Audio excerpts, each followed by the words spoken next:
कोई नहीं, बाद में आराम से देख ही जाएगा।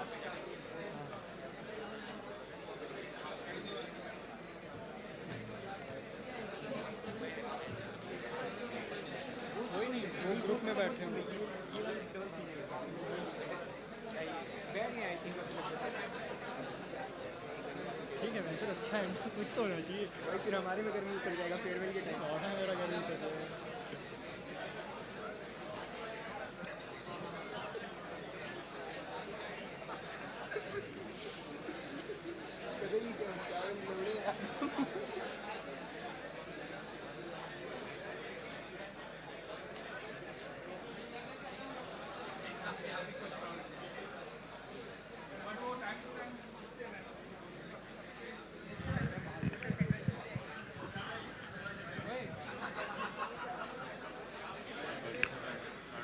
Good morning, everyone. It's my kind request to take your seats for the smooth conductions of the program and seated as per the order which is mentioned in your iCards. Thank you.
I request everyone to please keep your mobile phones in silent mode.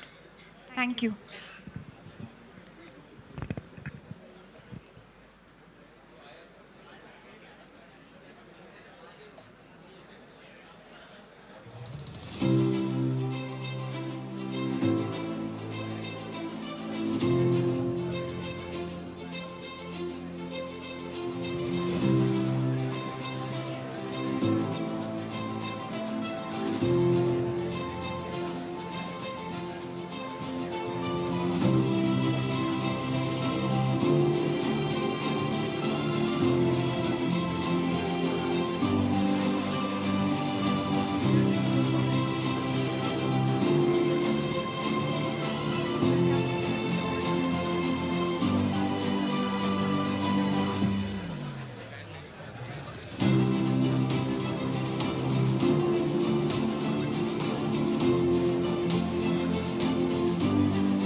Please seat according to the seat numbers allocated to you during the registration. Thank you.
Request everyone to please take their seats and keep your mobile phone in silent mode. Thank you.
shortly going to start the convocation program. It is a humble request. Please kindly take your seats and keep your mobile phones in silent mode. Thank you.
Nikki, all okay? All set?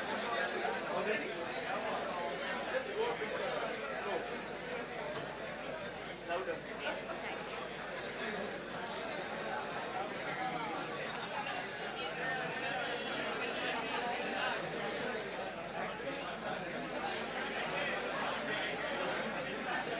Good morning, everyone. It's my kind request to take your seats and cooperate us.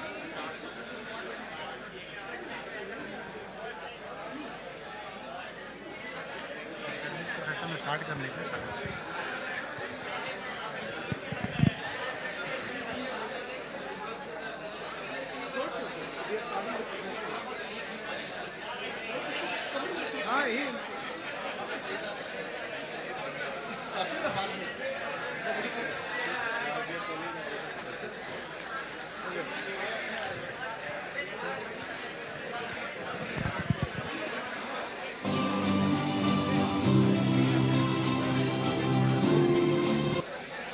अच्छा sir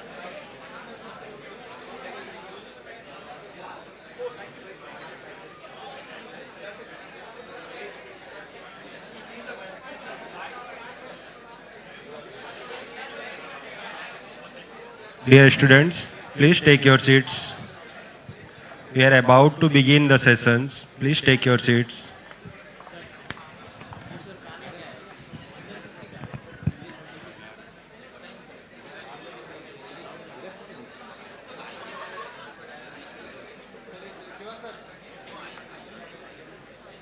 This one, जब हम वहाँ से start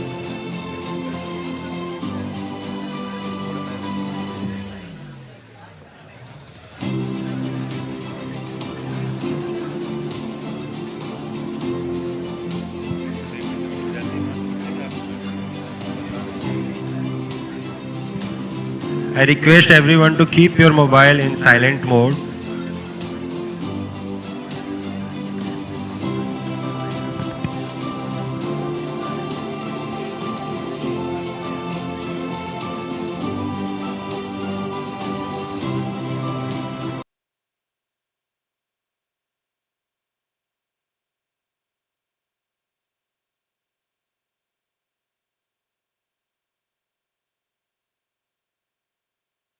Take your seats.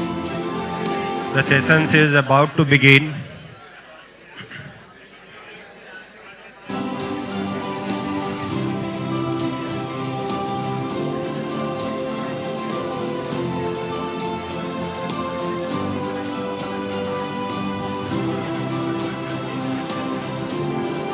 It's my kind request to switch your mobile phones in the silent mode.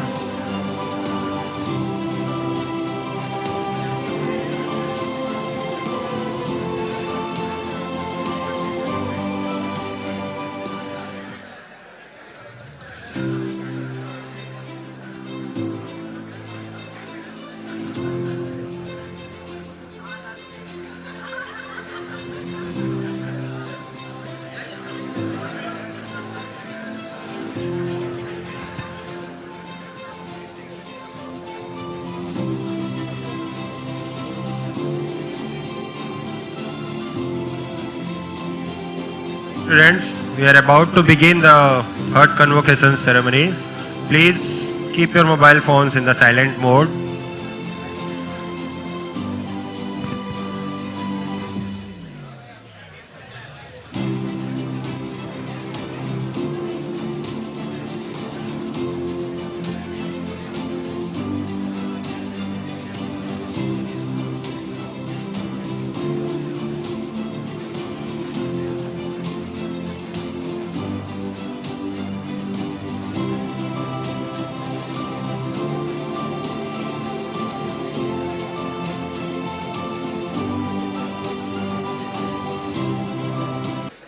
Good morning. Good morning, esteemed guests, respected parents, distinguished faculty members, and dear students.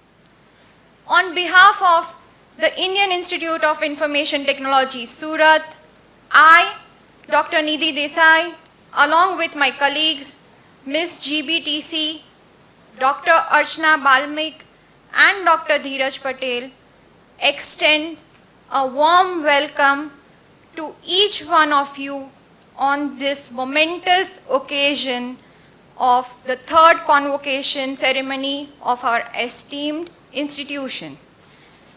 Today, we gather to celebrate the outstanding accomplishments of our students who embarked on their academic journey in 2019 and 2020 with determination and tenacity. They have successfully completed their BTech degrees and are now poised to step confidently into the future. This day is a testament to their hard work, perseverance, and dedication. It is also an opportunity to acknowledge the unwavering support to their parents, teachers, and well-wishers who have been their pillars of strength. This is a day of joy and pride for all of us. Today is a time to reflect on the past with fondness and to look forward to a future filled with purpose and promise. Today is a celebration of the power of education, the importance of learning, and the potential of each one of our graduates. Thank you for being here and making this day special for us. Thank you.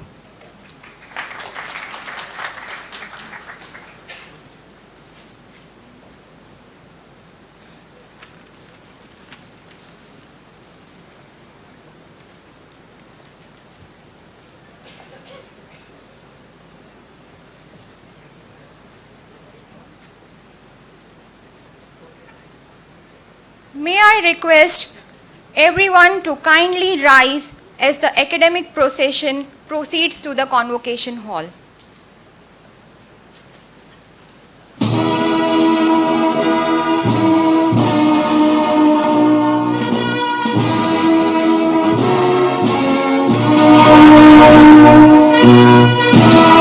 The procession, led by the exam coordinator, Dr. Hemant Goklani, and the Deputy Registrar Admin, will include our Chief Guest, Dr. Manish Gupta, the Guest of Honor, Professor Rajat Moona, the members of Board of Governors, the Director, Senators, and faculty members.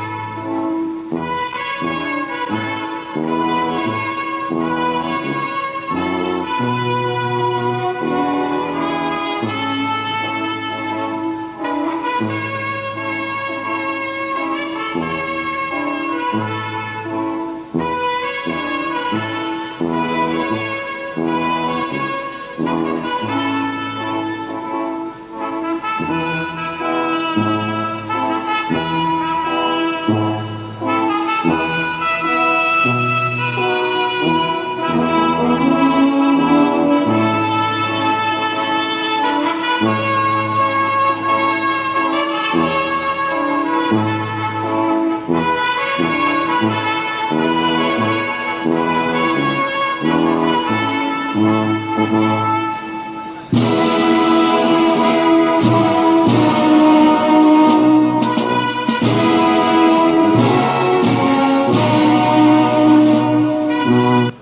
I kindly request everyone to remain standing as we play the Gujarat anthem.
Thank you everyone. May you please be seated.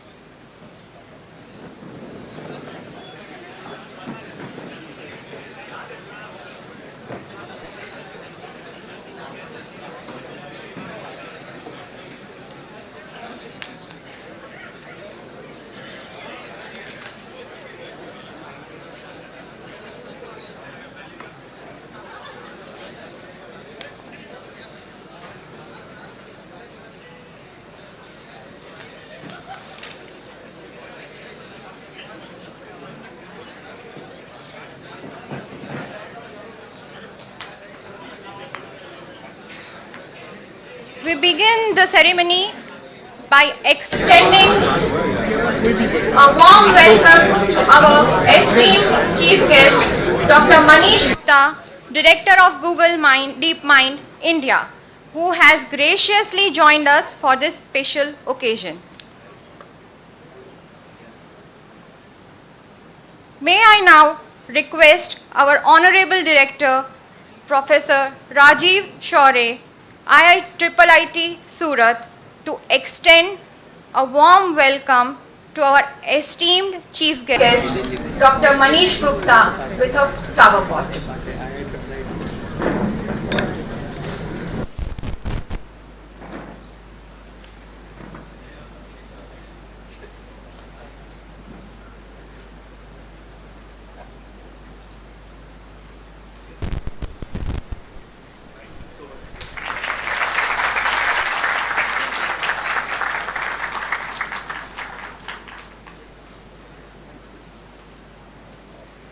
Thank you, sir.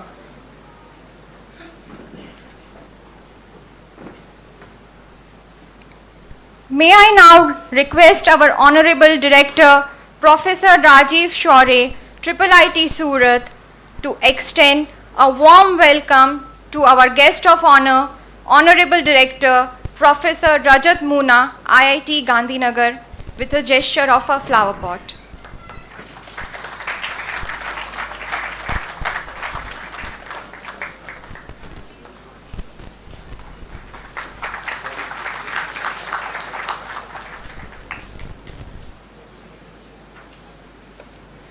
Thank you, sir. We also extend our heartfelt welcome to our chairperson of the Board of Governors, Padma Shri Bharat Goenka sir, who has joined us via online mode.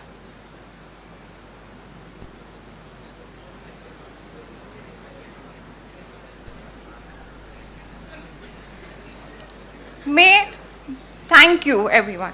May I now invite Dr. Reema Patel to warmly welcome the esteemed member of Board of Governors, Dr. Rajul Gajjar, ma'am, Vice Chancellor, Gujarat Technological University.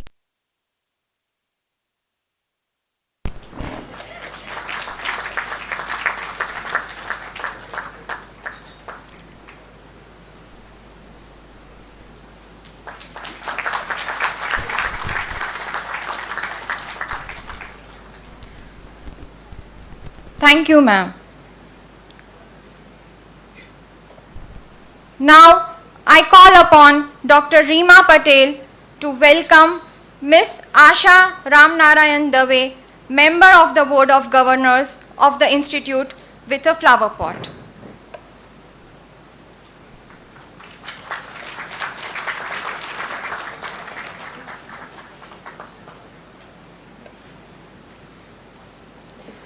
Thank you, ma'am.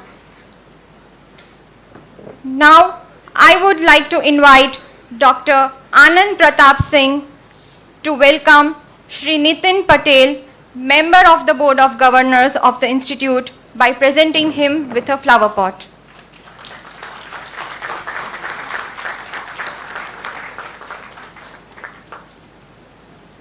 Thank you, sir.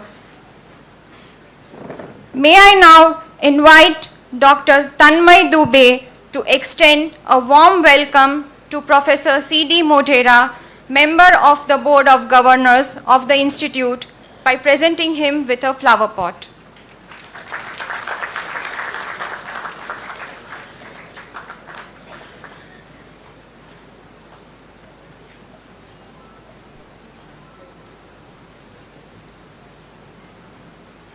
Thank you, sir.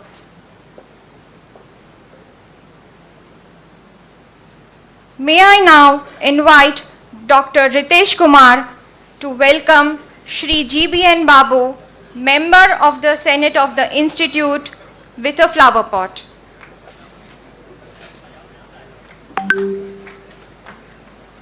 May I now call upon Dr. Sudeep Sharma to welcome Professor Anappa, member of the Senate of the Institute, with a flower pot.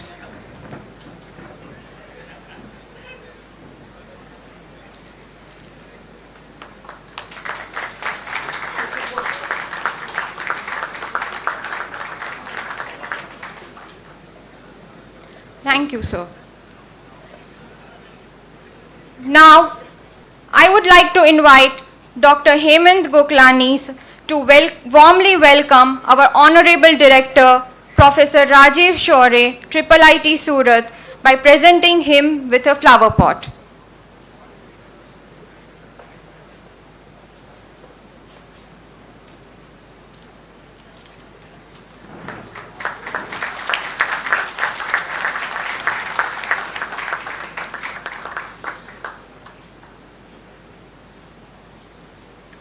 Thank you, sir.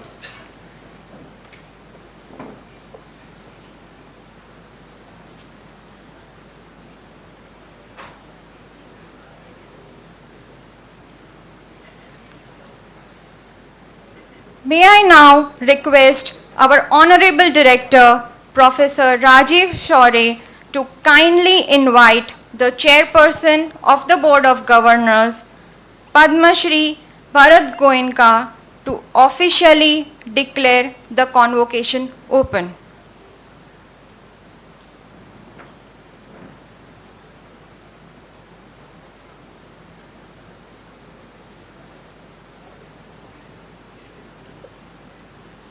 Is he online? Online. Video.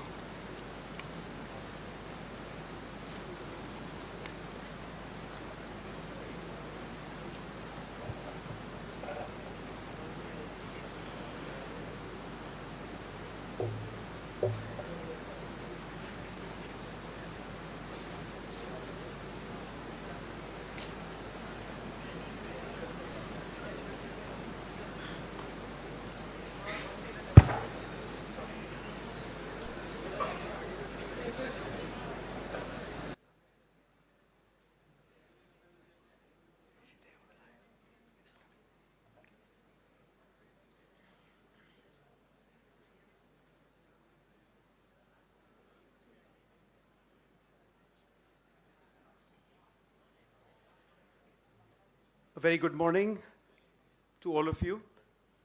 May I now request the Chairperson of the Board of Governors of IIIT Surat, Honorable Shri Bharat Goenka ji, to please declare the convocation open.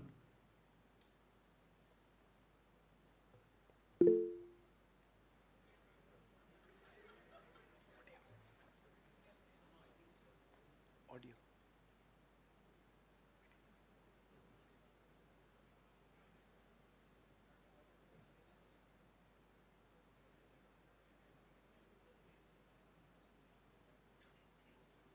Yeah.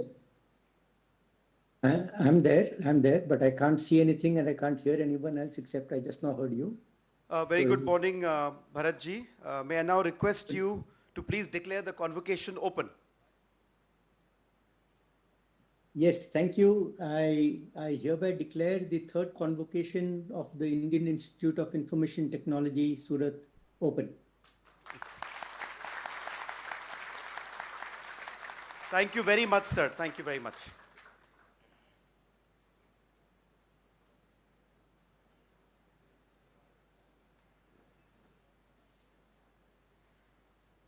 May I now invite our Honorable Director, Professor Rajiv Shaure, to present the Director's report highlighting the achievements, milestones, and progress of IIIT Surat over the past academic year.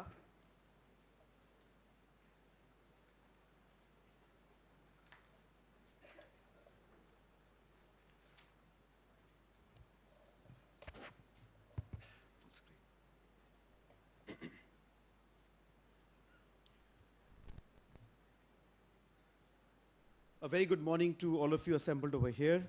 It's indeed a great pleasure and a privilege for me to be here as the director of IIIT Surat. Took charge just 2 months ago, just about 2 months ago, above that. And a lot has happened since then.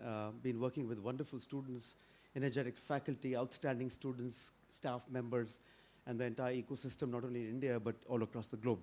It's a great pleasure to be here once again, and a warm welcome to the convocation, the third convocation ceremony of IIIT Surat.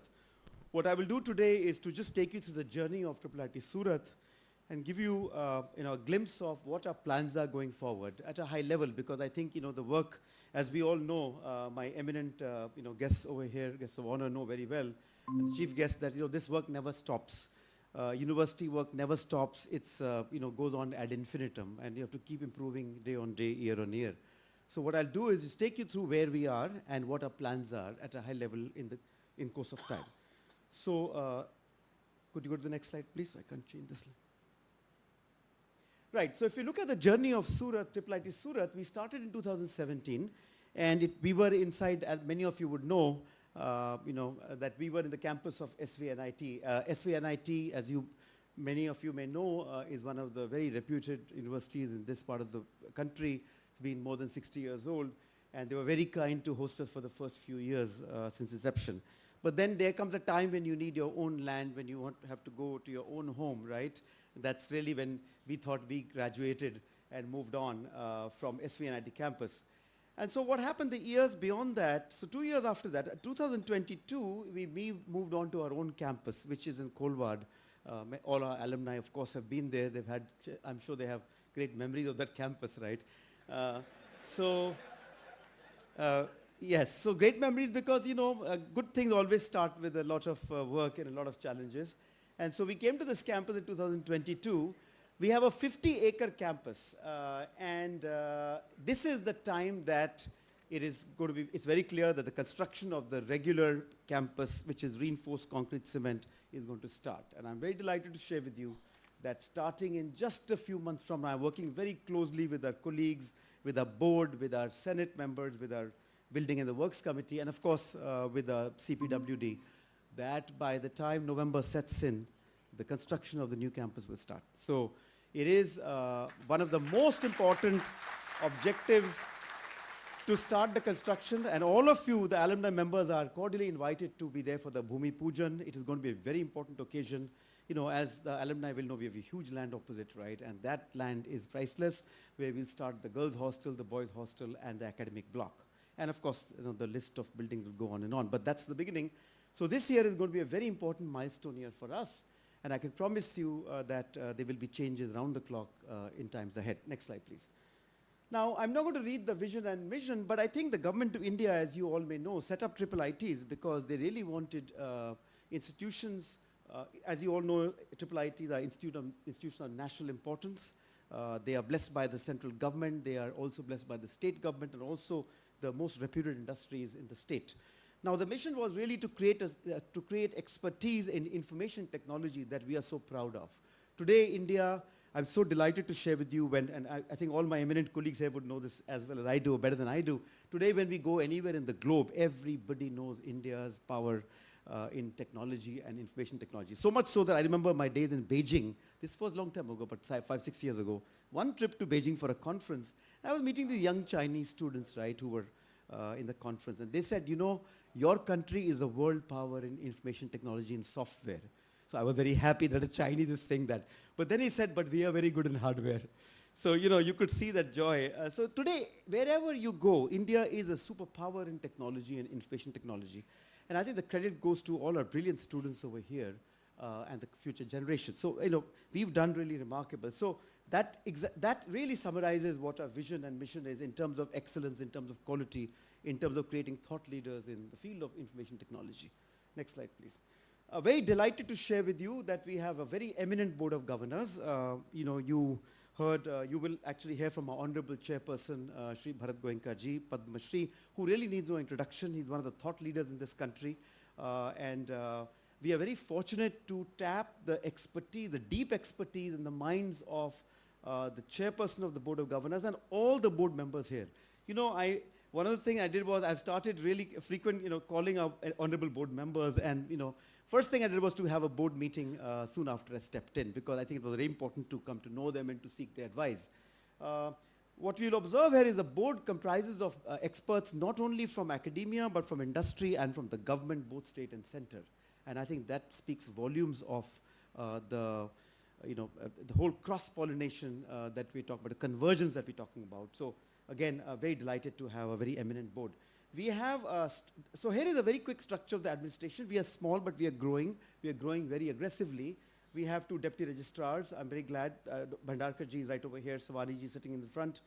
These two, of course, the anchors. I go to them round the clock for anything that we need done, whether it's finances or whether it's administration. They're completely stretched round the clock. We are ably led by our heads of the department, Dr. Sachin Patil, Dr. Tanmay Dubey, Dr. Nishad Deshpande, all are here in this room today. Each of them are spearheading their departments along with the faculty members. So very happy to have a structure. And the structure is evolving. In course of time, you have a large number of faculty members. Very happy to share with you that our faculty members, about 25 right now. The numbers are going to increase with time. We are about to announce an advertisement, hire regular faculty in all the disciplines that we have. So that number will grow. But faculty members from all across the country in computer science, next slide please, in electrical communication engineering, and next slide please. And in the area of humanities and social sciences, we are, no, go back please, yeah. We are trying to get more mathematicians, faculty in mathematics and physics, and I think we will add some more discipline in course of time. So the numbers are going to increase significantly in the coming few quarters. Next slide, please. Now, where we are in student strength, we are almost 600 now, right? So today we are 600 students. What you will see in the next slide is that, which is a very, next slide, please. Yeah, I think this is an important slide, and I requested my faculty to prepare this. See, the students are from all across the country. Not surprising, the neighboring states dominate the footprint, of the students. So clearly the students, the large number are from Gujarat, Rajasthan, Madhya Pradesh, Maharashtra, but UP we have a good number, UP, Bihar, Telangana and Andhra Pradesh. We started getting a lot of traction from southern states. So what you'll see here is a good footprint across the country, which I think is very important for a healthy education institution. We really need diversity in every sense, whether it's gender diversity or it's regional diversity. I'm actually also thinking of getting some people from outside the country to come, our students in the United States or Europe or Australia to come and spend time in the campus. I think it is going to happen in just a matter of a year, or probably even less than that. So let's hope we have some foreign students coming, however small a time they have, but spend time and mingle with our students and vice versa. We have, as I said, two core departments, computer science and electronics and engineering, alumni. So very happy that, we have had, all of you who've gathered today are the 2019 batch and 2020 batch. We have a fairly large number of alumni now, and I can now be very confident that I can tap each and every alumni. I was telling our students in the last 1 week, I said, please, over lunch today, meet the alumni members, because that network that you make is going to be lifetime, right? And you are all our ambassadors. Every word of what you say is going to create ripples and is going to take this institution to great heights. So your institution, and I will mention later on, the doors are always open to our alumni members, right? So next slide, please. Our placements, we have done fairly well. I think you can see that there is clearly, it is about 70% students have placements as of now.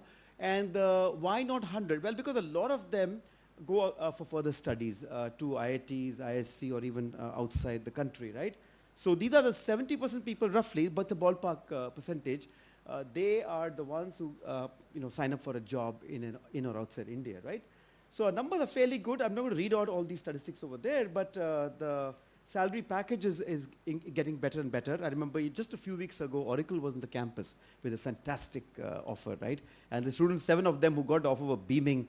And I set a new trend. I said, look, all those who get a job are going to have tea with the director in my office. It's going to be a one-on-one meeting, tea with the director. And they were so delighted. I said, no, it's your institution. You can walk in any time, and let's celebrate your achievements. So I think we are doing well in terms of package. But I have also been mentioning one thing ever since I took charge, that I will also judge the institution. And I'm sure our eminent guests here, whether it's Professor Rajat Moona, Dr. Manish Gupta, and all our eminent board members will agree that we also need to ensure that a good fraction of our students go for further studies. Because undergrad degree is great, but it's just a stepping stone. It is very important that a good fraction go to do their MS and PhD, because you have one life and you have to maximize the throughput in that one career. So that is something I'm talking to every batch. I've been actually spending a lot of time with batches in the campus, encouraging them to, they have any inclination to do further studies, please do so. So what I've also been, I and my faculty members have created a new page. All those who sign up for further studies will eminently be displayed at the campus, and their photos will appear on the homepage. You can also see that the homepage is undergoing changes almost around the clock. There is no day when we don't have a new update on the homepage. So that's something which is, I think, important that I need in these current times. Next slide, please. As I've already mentioned that 70% is fairly good. It's been a challenging year, as you all know. Many of my students of industry, it's been a challenging year last 1 year because of reasons that we all know. These are cycles. Dr. Manish Gupta, the best person to know about that. These are cycles that happen in industry. I think we are coming out of that. It's a matter of time that industry will stabilize. But the numbers are not that bad, considering that everybody is having a challenge in today's times. Next slide, please. Now, I'm very happy to share with you. See, one of the thoughts that we had, and I discussed this with the board members, I'm very happy that you have wonderful support from our board members. See, how do you create an institution which is very well known? How do you create a quality institution? The one way you can create a quality institution is get the best people from the world as a part of your institution, not just India, because the world is a global village now, right? And I remember the first week I took charge, I said, look, let's contact our good friends and well-wishers. Many of them are sitting on the dais, and request them, look, can you help us? I mean, in the sense that our students are hungry, they're brilliant, they would need to be mentored. Very happy to share that we have 7 adjunct professors as on date. Many of them have already started coming. I'm so delighted. They're from all over the globe. Many of them are fellows of IIIE. They are really done extremely well in their career, whether from the United States. We have our faculty from IITs. For example, Nilesh, for example, Vinay Robairo from IIT Bombay, or Vireshwar Kumar from IIT Delhi. We have Dr. Sancheti, who spent the last 1 week in the campus, Dr. Nirmal Kumar Sancheti. And I can tell you it has made a huge difference, because he's sharing both the industry perspective and the theoretical perspective, and that combination is a deadly combination. So they have already started coming to the campus. In fact, Dr. Robairo gave the first talk in blockchain and distributed ledgers just a few days ago. So we are actively engaging our adjunct faculty. And I think this will do wonders for the institution in times to come. Next slide, please. We also started, I was very conscious, and I think I'm echoing what our eminent board members also mentioned, and the government is saying, let us have diversity. We should have as many women in the campus as men. Why should there be any gender ratio, right? In fact, our women are doing extremely well all over the globe now. We have to really get the best talent. So I'm delighted to share with you that 2 very eminent women, and they're right over here in the front row over here, Ms. Rajni Moona from IIT Gandhinagar and Mrs. Pamela Kumar from ISC Bangalore, both with highly accomplished careers, are now professors of practice. The third one is about to sign up, and that's none other than our Ms. Tulika Pandey from the Ministry of Electronics and Information Technology, who's going to sign up as a professor of practice. These are very eminent people with huge experience. In fact, Mrs. Pamela Kumar spent yesterday at the campus, and I know the students, it was a packed hall. I've not seen a classroom which is packed. I couldn't get a chair to sit, right? So I didn't want to sit, but I didn't get a chair. So, it was, the word spreads. Students want diversity. They want different people in the campus. Of course, the regular faculty are great. I mean, they are the ones who take the core courses, but we want faculty from across the globe who can, create spark in the minds of a student, because you never know what changes them, and they just take off in their career, right? So all of us had mentors. I mentioned to the students of 4 years, I have my own mentors. One of them, of course, Professor Anurag Kumar, the former director of ISC, Professor C.N.R. Rao, Professor Vitthal Rao, Professor Preeti Shankar, and I know every day, I've learned so much from them that it's impossible to really touch that level. So everyone should have mentors in any institution, and they serve as mentors. Thank you so much, Ms. Rajni and Ms. Pamela, for accepting our offer and for spending your time and effort. Next slide, please. Then we were very clear that how do we are a small institution compared to IITs and ISC. IIITs are smaller by and large, because they're relatively new, right? So how do they inculcate a culture of research? Now, research doesn't mean just writing theoretical papers. Research means innovation. It means the ability to think out of the box. Now, how do you do that? Of course, one way is our faculty, I'm one of them, will help our students and guide them and supervise them and write publication. But other ways to get extremely eminent people, again from all over the globe, to sign up and seek their advice. Of course, we have a very eminent board, but I'm saying, these are people outside, right? Probably not in the country. So happy that Professor Anurag Kumar, the former director of ISC Bangalore, he doesn't easily agree to invitations. He's extremely quality conscious and time conscious, but he's kindly agreed. We have Professor Rajat Moona, the directors of IITs are so busy, they don't have the time, they don't have the time, even 5 minutes of their time is very difficult to get. And he kindly agreed to help us shaping our research mindset. Very happy that Supratik Mukhopadhyay, the first foreign visitor to visit the campus. 2 weeks ago, we had Professor Mukhopadhyay from Louisiana State University. He came and spent the full day and interacted with students, and in fact, met a lot of students and gave them gyan of startups and all that. A lot of us current students plan startups, and they brainstorm with Supratik. So he was the first visitor from the US to come to the campus. Professor Vijay Raghunathan from Purdue is one of the top minds in VLSI. He works closely with the President Manchong of Purdue, a very, very eminent person. He is agreed to be on the advisory board along with my own student Deepak Bansal, who did his BTech with me in IIT Delhi. And well, I predicted this one day that Deepak will probably rise to be a great star. He's now the corporate vice president of Microsoft, reports to Satya Nadella, and is heading Azure worldwide. He's the head of Microsoft Azure. So Deepak is going to be advising us, and of course, our good friends, Professor Giridhar Mandyam, and the list goes on, and Professor Sumit Roy. So a lot of very distinguished people are going to help us inculcate the culture of research, which I think is very important today when technology is changing 24/7, changing round the clock, right? So we also need to stretch ourselves. Next slide, please. Well, other thing we did was that we are conscious that we need to seek help from all the institutions that are reputed and well established, whether it's IITs, ISC, or universities abroad, or even government institutions in and outside India, right? So the first MOU we signed was with IIT Gandhinagar. My special thanks to the director, Professor Rajat Moona, who hosted us in the campus. And it was a very, the MOU is a long-term MOU. For the first time, we are seeing that IIT Gandhinagar is going to welcome our students to spend time in the campus and vice versa. I did request the registrar that, look, also send your own students to our campus for cross-pollination, just in case, because we really need both sides of dialogue and, discussions and brainstorming. So we have MOUs with IIIT Bangalore, thanks to Professor Debrat Das. And in future, I am heading to the United States in just a few weeks from now, where I am going to be signing MOUs with some reputed universities. Purdue is one of them that I have in mind, but also trying to do many other things than just partnerships. So these partnerships are critical. Here are the pictures of our MOU with IIT Gandhinagar, with IIIT Bangalore. IIIT Bangalore, by the way, is very reputed. Dr. Manish Gupta serves as the honorary senior professor there. He is also one of their mentors and guides. It's a very reputed institution with great industry support, and I think there's a lot to learn from the success of IIIT Bangalore, because we really want to be at a level which is very, very high quality. Then startups play a big role, and I tapped a lot of very good, eminent people in Bangalore. I remember Dr. Nishad was there. We went together to Bangalore, signed up MOU with very eminent companies like 21cc Education with Sanjay Tiwari. That is my student Ananda Krishna. And little did I know when he was doing his BTech that he would become a star one day. He's one of the gurus of cybersecurity in the country.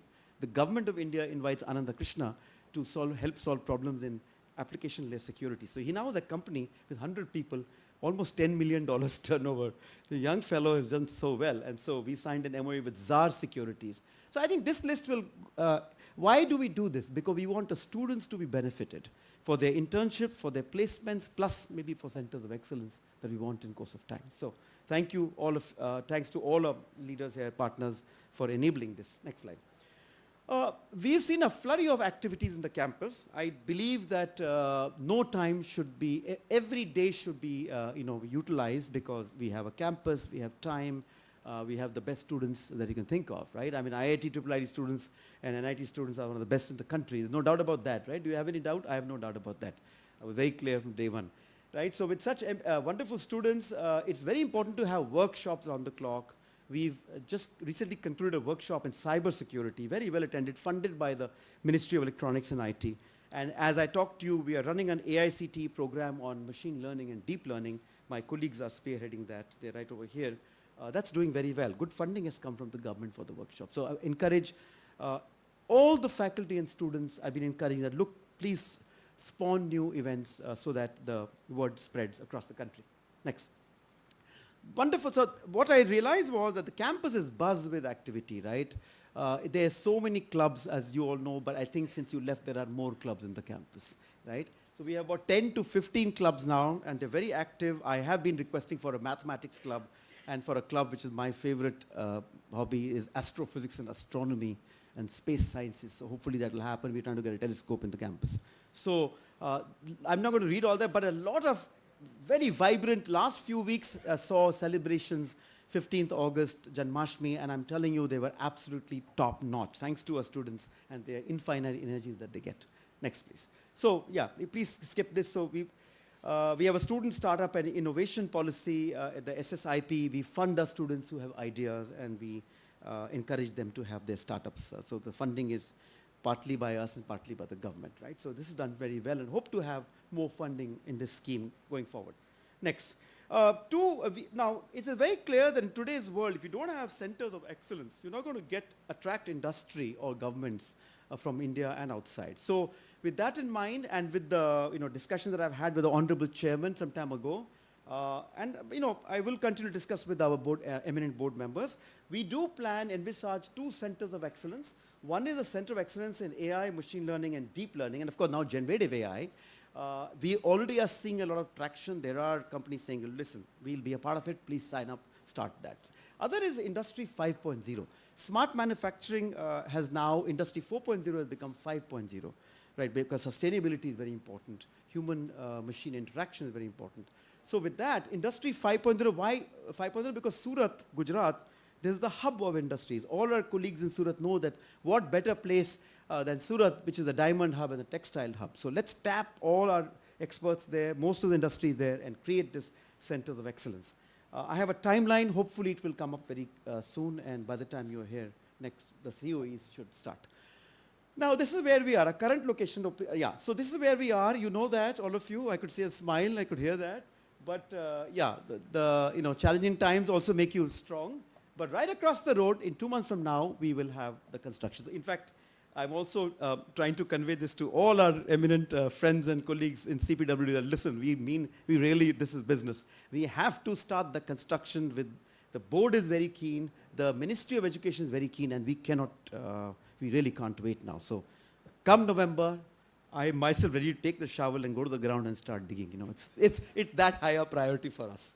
Okay, my last few slides. See, as any institution, as a director of any institution, financial sustainability is very important. How do we get money from different sources? Why am I sharing this? Because a lot of our time has and will be spent on trying to excite industry, the governments across the world. I have been talking to some very eminent philanthropists in the United States, and the discussions are in a fairly advanced phase. And I'm telling you, I'm going to leave no stone unturned to get good, healthy funding to IIIT Surat. Because I think that's the right model. Let's work like industry. I mean, every day is important. We have to show deliverables every quarter. Otherwise, we are not required here, right? So I'm not going to read that out. But whether it's endowments or the chaired professors or setting up scholarship for needy students, or our centers of excellence or various funding that our faculty need, I think it's a matter of time that we will start getting those funding. So I'm trying my best, and I think fairly confident I'll succeed with the support of our board members. And finally, last but not the least, an institution is built, it's a collective effort. It's never an effort of an individual or the board. The board looks upon the team looks upon the faculty and all the partners in the global ecosystem. So it is my appeal to all of you, whether you are in the room, many of you are not here, our students, our faculty, or all our well-wishers, to please help us build a top quality word is something we never should ignore. Averages are easy, but to mark the aim for high quality should be the objective of each and every one of you, right? So help us build a top quality educational institution distinguished by academic excellence, but not just academic excellence, also innovative research and holistic development. Co-curricular activities are equally important as academic excellence, right? Inclusivity, diversity, and a strong commitment to fostering critical thinking and lifelong learning. And I think if we are able to do that, we would certainly make a mark, not only in India, but across the globe. I thank each and every one of you for being here today, and I can assure you that with the help of my very energetic and dynamic team that I have, with the advice of our very eminent board members, the Senate members, and our adjunct professors of practice, and our advisory board members, we will In course of time, we will create a mark. We've already started, the journey has begun, but I think we will certainly leave no stone unturned to make this one of the go-to, one of the top institutions in this country. Thank you very much.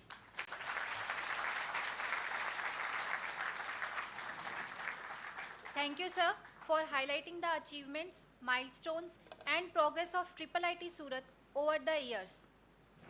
Before inviting Padma Shri Bharat Goenka sir, the chairperson of the Board of Governors, IIIT Surat, let me give a brief introduction. Mr. Bharat Goenka is an Indian businessman, the co-founder and managing director of TeleSolutions. He is widely recognized as the father of Indian software product industry due to his pioneering work in developing accounting software for businesses.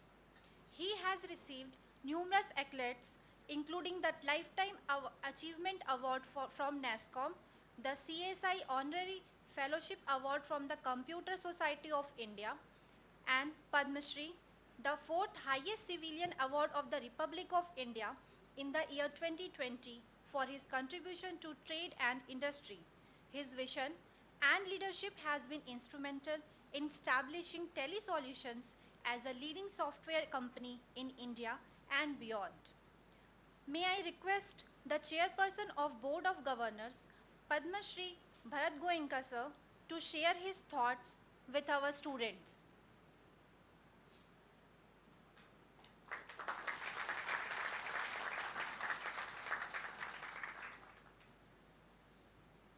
Thank you very much for the kind introduction, and I hope someday to be able to live up to those nice words. First, a very warm welcome to and hearty congratulations to all the graduating students and to their loved ones who have seen their journey for an exciting time in the years ahead for them. Each of you sitting in the room are exceptionally blessed, not just because you have been part of a great institution, but because you have had the support of people who have wanted to watch you enter into a new world and to try and change the world of the future. Some of them have had it easy to help you through this journey. Some of them have probably gone through many sacrifices to ensure that you have had this opportunity. And now the time is for you to step into this world, and some of you have already done that last year, and some of you are starting this year.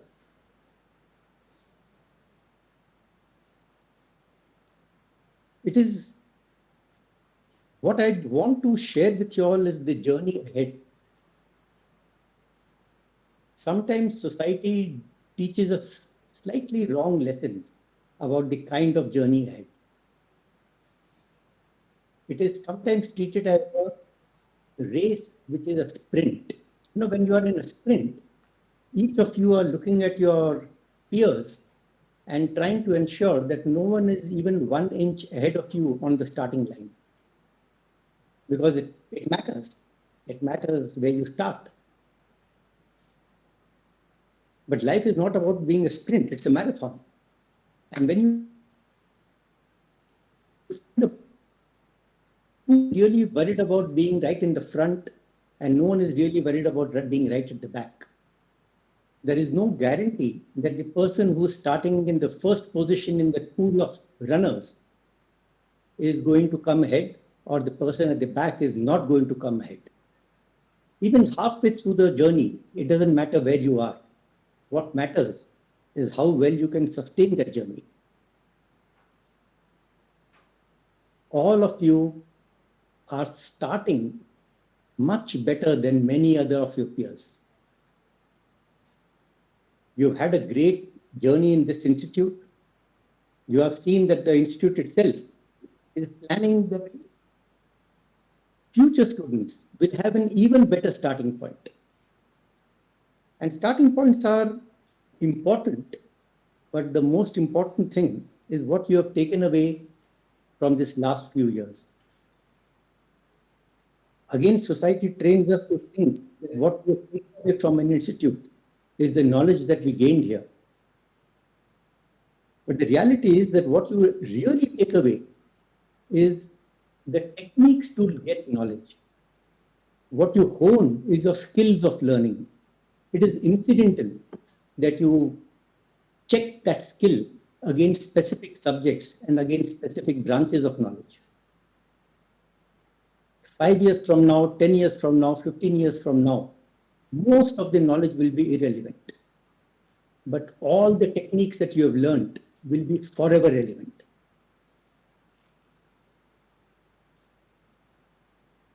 All the friends you have made now, and all the friends and all your juniors as well as your seniors will remain a pillar for you, provided you are conscious of taking advantage of the fact that you spent this time together, you learned together, you learned the techniques together. And therefore, will you help each other to grow rather than compete with each other in order to grow? None of us as humanity are going to win any given race alone. All of us will either win together or we are going to lose together. That is what great institutes inculcate. That how do you work together to achieve something for the world which as a team you become capable of. And not because you are together in the same organization or together in the, some of you will go for further studies, some of you will join organizations, some of you will start your own.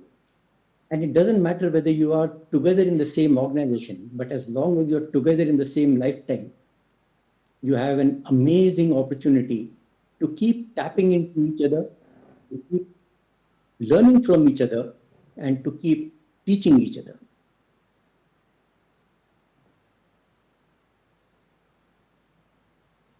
As you step out into this world, the few things which I want you to be conscious of is to be forever accepting of this your situation. Your circumstances are sometimes in your control, but normally it is not in our control. And many times we bottleneck ourselves by imagining this our situation and just thinking that I wished my situation was different. And instead of taking advantage of whatever situation you are in, you stop trying to aspire because you start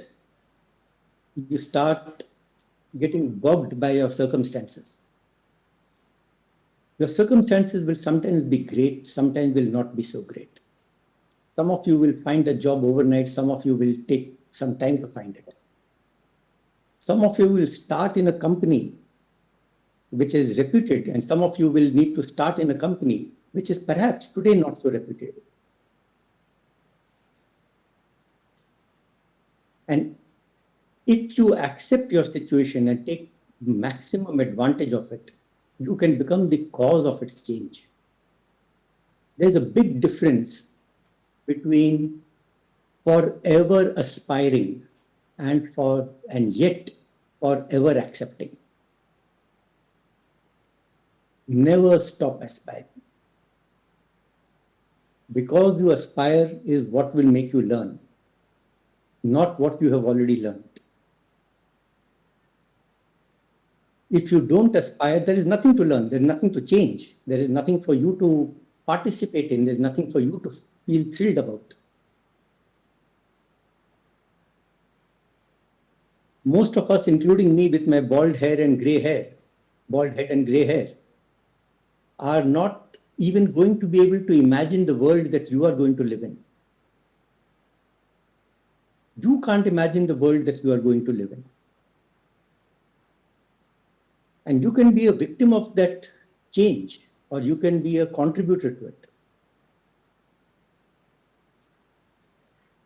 What great institutes like IIIT do is help you prepare for contributing to the chain and change and being part of it, of being able to embrace it, of never feel threatened about it, because you have the caliber and you have the capability to learn whatever new the world is going to create, and whatever new you are going to create, you want others to learn.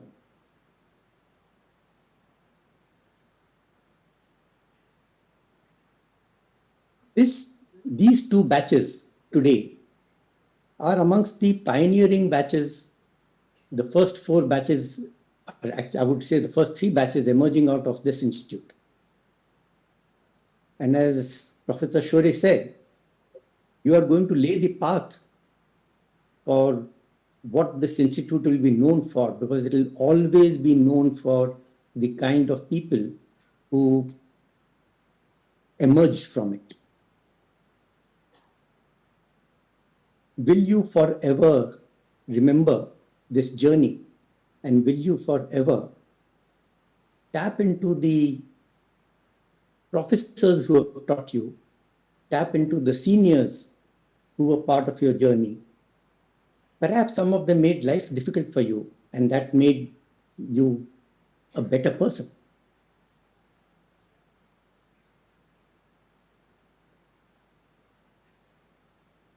Many of us have watched the world change at a speed which we never imagined when we were your age. And you are going to see the world change at a pace which is perhaps faster than what we had seen. We got blessed to be part of that journey, and you are going to be blessed to be part of this new journey.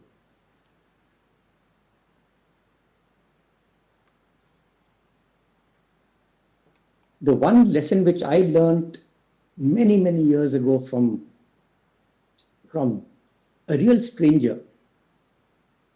In those days, air travel was not so common, and therefore I was traveling in a train from Kolkata to Bangalore, and in a train journey, sooner or later you land up talking to strangers, and you don't even know the names, but you just have a conversation. And this gentleman, out of the blue, asked me that, will you look back at your last 5 years and smile? When a stranger asks you that question, it's a very difficult question to answer. So I was thinking about what I should answer. Then he interrupted my thought, saying, no, I don't want you to answer that now, because the last 5 years have gone. You can't do anything about it. But the next 5 years have not yet gone. The next 5 years are ahead of you. If we ever get to meet again at the end of the next 5 years, and then if I ask you this question, at least literally that changed my life forever. That yes, looking at your years ahead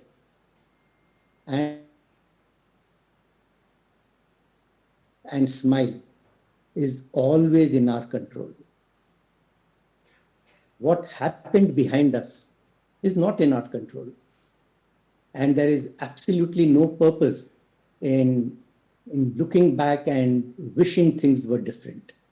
It is always great to look forward and say, this is why I will enjoy my life. It's a short one. For all of you, even though you are youngsters and you think that it's old people like us who talk about life being short, the reality is life is very short. The last several years that you have lived in this earth have disappeared in a blink, and the next several will also disappear in a blink. What will you make of it? And the simplest way to imagine a great future and to live a great future is to perpetually aspire for it, irrespective of what your present circumstances are. As I said, some of you will start very well, but will you sustain that great journey? Some of you will not start very well, but will you make something of your starting point and convert it into a great journey? And how will you use the teachings of this institute, the techniques you have learned, the resilience that you have obtained to build on top of that? It's a very amazing milestone that many of you are now crossing. You are graduating today. Some of you have graduated a year ago. You are moving into a world from where you had predictable information available with you to a world of unpredictability. When we are in schools and colleges, we gain knowledge which exists. When you move out, you are now needing to deal with information which is not yet existing, and you are going to become part of that journey. Be excited about it rather than be afraid about it. Right? Many of us enjoy a roller coaster because of the thrill, not because of the fear. And we use the word thrill to say that because we had that small fear in ourselves and we sat on the roller coaster, therefore we enjoyed that roller coaster. So I'm genuinely wishing all of you and all your well-wishers who are there with you today to watch you proudly accept your certificates, and wishing all of you an amazing life, a life full of hope, a life full of optimism, and a life full of aspiration. And really wish that all of us will connect together and keep remaining connected. My sincere apologies for not being there in person. I wish I was able to do that, but today became a very difficult time for me. And I definitely hope that in the coming years, I will have an opportunity to meet some of you and hear the stories that you have and adventures that you have been able to craft for yourselves. So wishing you all the best. Thank you. Thank you, sir, for your encouraging thoughts and time. Before I request today's guest of honor, Professor Rajat Muna, sir, Honorable Director of IIT Gandhinagar, to address our students, let me share a short introduction of Professor Muna.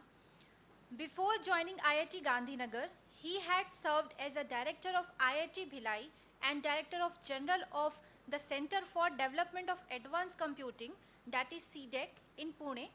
He is also a senior professor in the Department of Computer Science and Engineering at IIT Kanpur. He is the recipient of several awards and recognitions, including Indo-US Science and Technology Fellowship, Poonam and Prabhu Goyal Chair Professorship, Vasvik Award for the year of 2010, IESA Techno Visionary Award 2014, Fellowship of Maharashtra Academic of Sciences 2015, National Award of Election Commission of India 2016 for the best electoral practices, and most recently a special award for IT initiatives by the Election Commission of India in 2022. May I now invite our guest of honor, Professor Rajat Muna, sir, Director of IIT Gandhinagar, to deliver his address.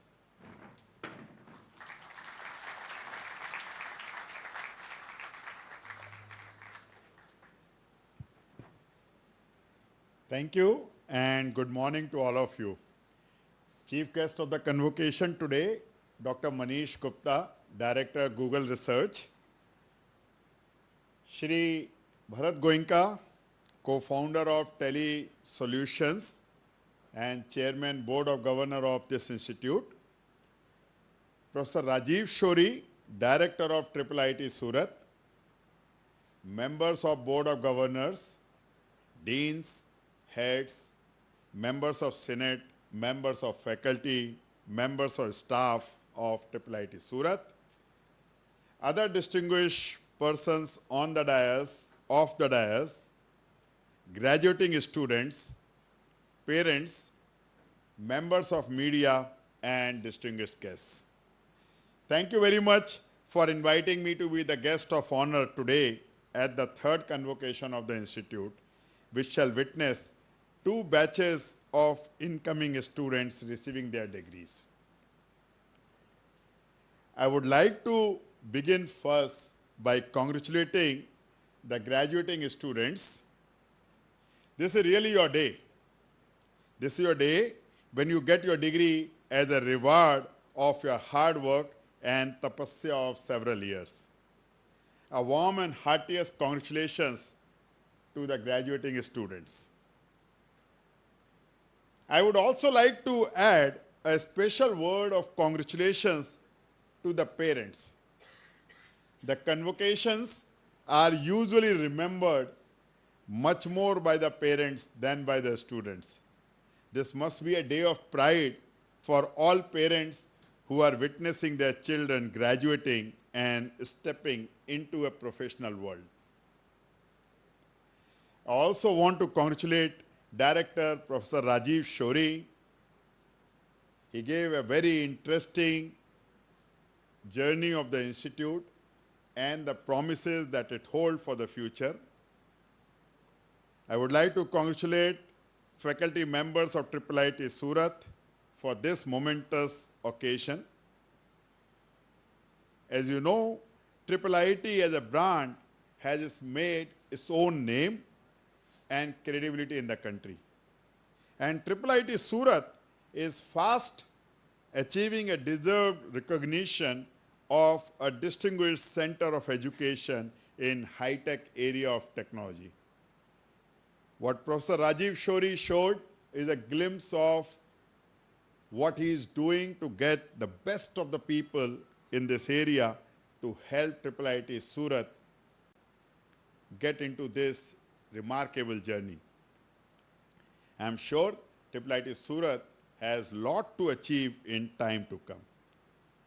In the changing world of technology, however, the automation and computer technology shall continue to play a major role.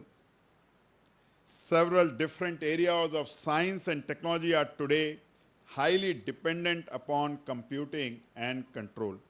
These are the 2 areas that IIIT Surat very aptly represents.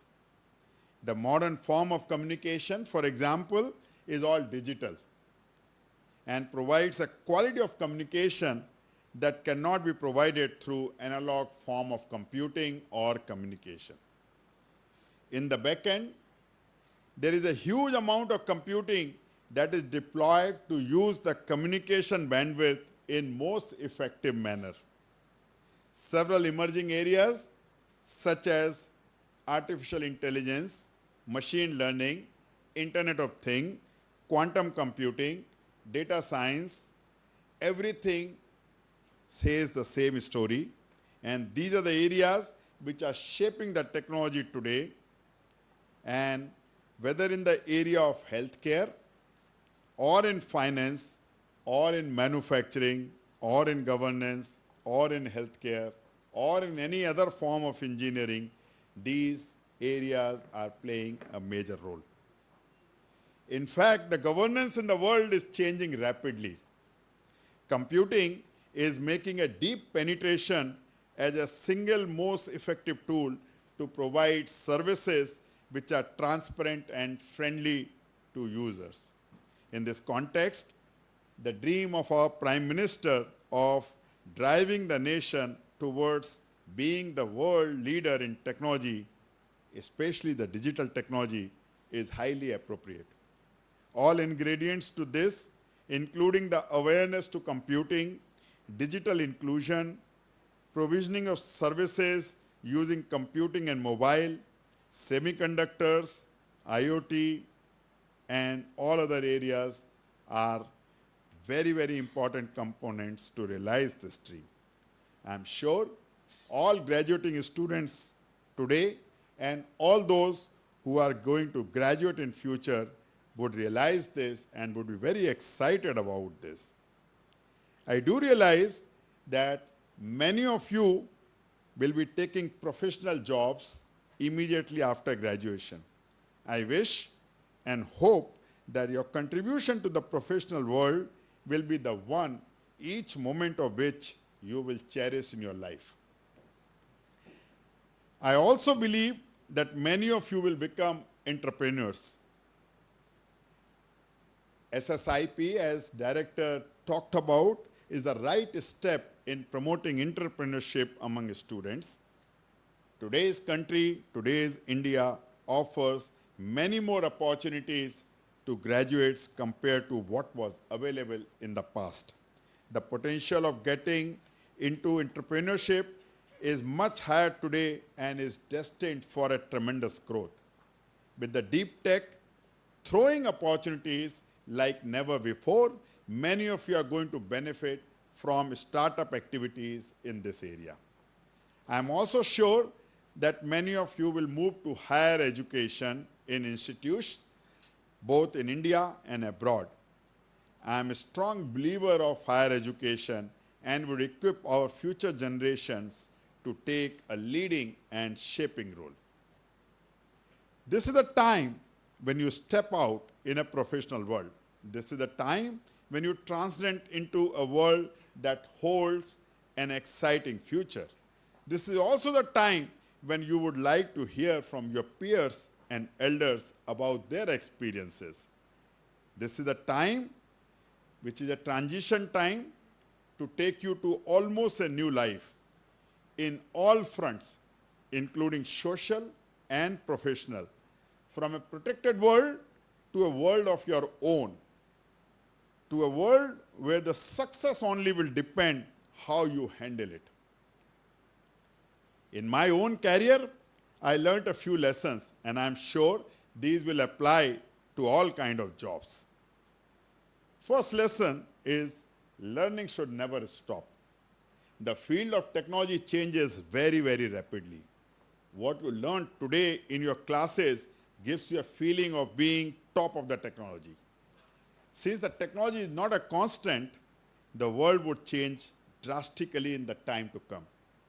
Just to give a glimpse of the world that I grew in 40 years back when I graduated, there were no emails, no WhatsApp, no social media, no mobile phones, no tablets, no computers, no PCs, and very few landline systems.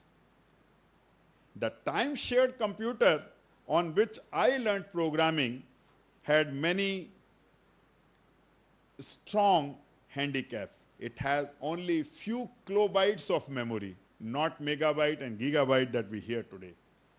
There were no TVs, no cables, no DTH, and it was a hard time for people to run their programs. You take a deck of cards, line up in the morning, come back in the evening to look at the output. Especially for those lucky ones who could actually write programs, many of them could not. The world today is far much more comfortable and yet, ironically, not free of hardships and challenges. The world tomorrow will be very, very different and will continue to evolve. Anybody who leaves behind, takes a small step aside and say, I will rest, will realize the world will have no time for him to catch up. This is a cruel fact of the technology. Most professionals who are most current with the technologies today will become redundant in their areas if they do not focus on learning the newer technologies that are likely to come. In this context, one would witness enormous amount of pressures. The pressure to perform the short-term problems, to do a software development, to do a bug fixing in your existing software, to resolve the problems, to report various kinds of things, and these will be firefighting jobs. While looking for solutions to these firefighting jobs, these short-term problems, they take enormous amount of energy and make one feel wanted because one solves these problems very quickly. But in this race, long-term objectives are forgotten and left behind. It is always a good idea to deliver on short-term goals while keeping an eye on long-term objectives. The humanity continues to evolve. This is the theory of human evolution, to keep time out for your own growth will be an investment so that you can be the front runner in the future. Second lesson, there is no shortcut to hard work. Just to give an example, every parent and all of you students would have actually witnessed this in your school education, would have told you, beta pad lo, JEE clear kar lo, you will actually do a good job once you get selected. The message was very clear, do hard work. And these doing hard work messages often come with short-term goals, like what I said, study hard so that you get good marks. But right from early childhood, such messages are conveyed to us to teach us that hard work is the only thing that one should be looking for. From the days one starts learning cycling to the time now, to the days when one starts learning cycle, parents support them by pushing them for doing the hard work. To now, when you are graduating, this is also the time when you actually move out from this so-called protected world. Nobody will be there to push you for doing a hard work except for you yourself. This is a very clear message. Hard work leads to success.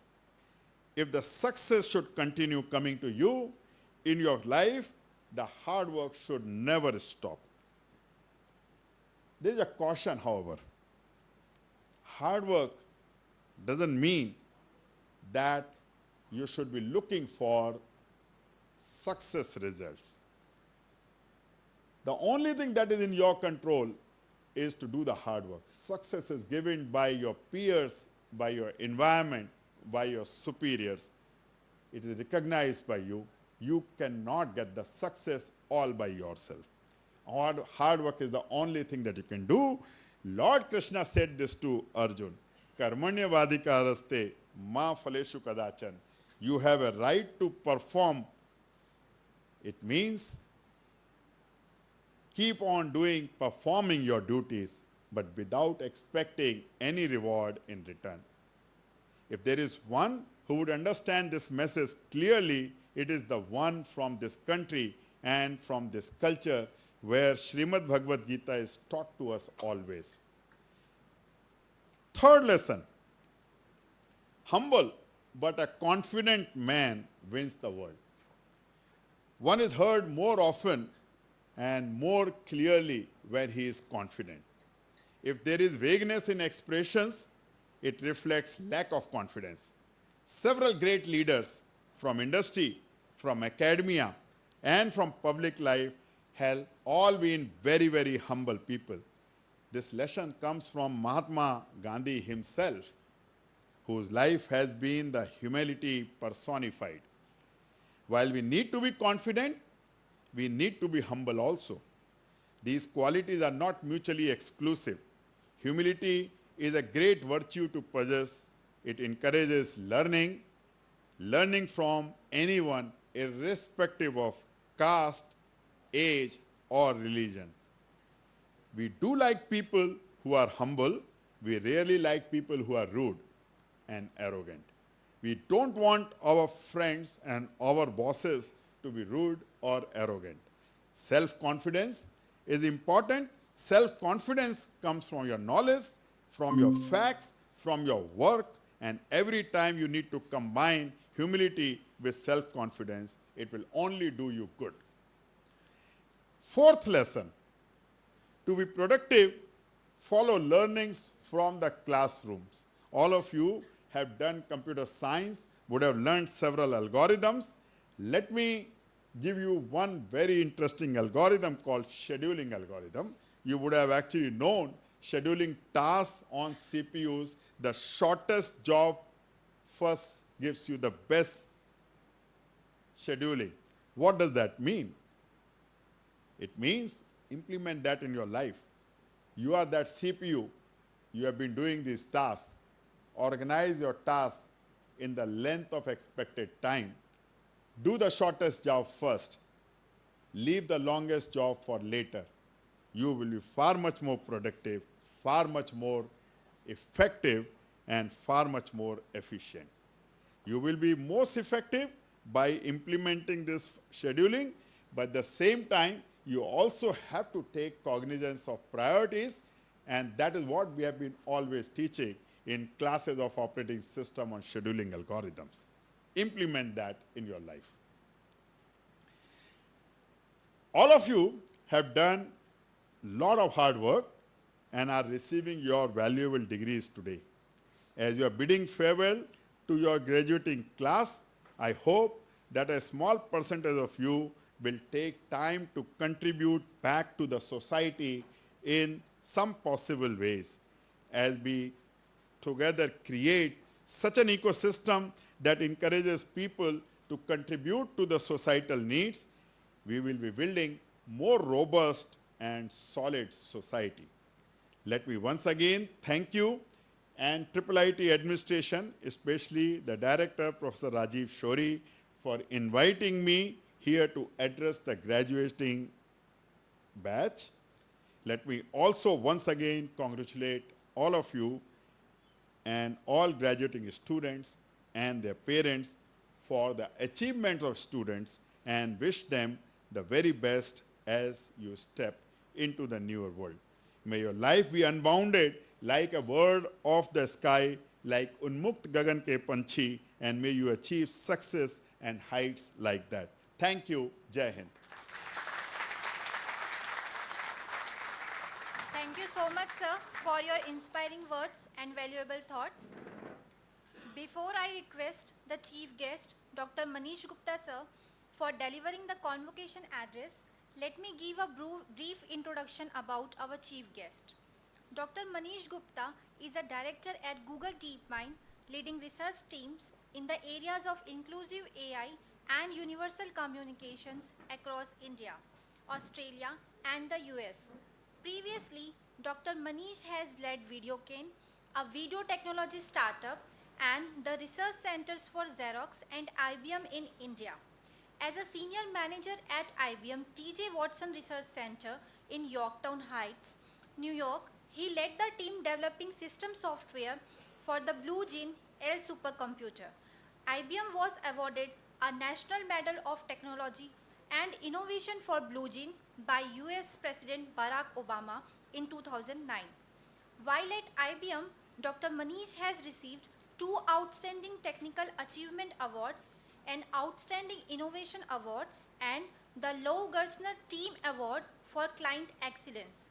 Moreover, Dr. Manish is a Fellow of ASEAN and Indian National Academy of Engineering and a recipient of Distinguished Alumnus Award from IIT Delhi.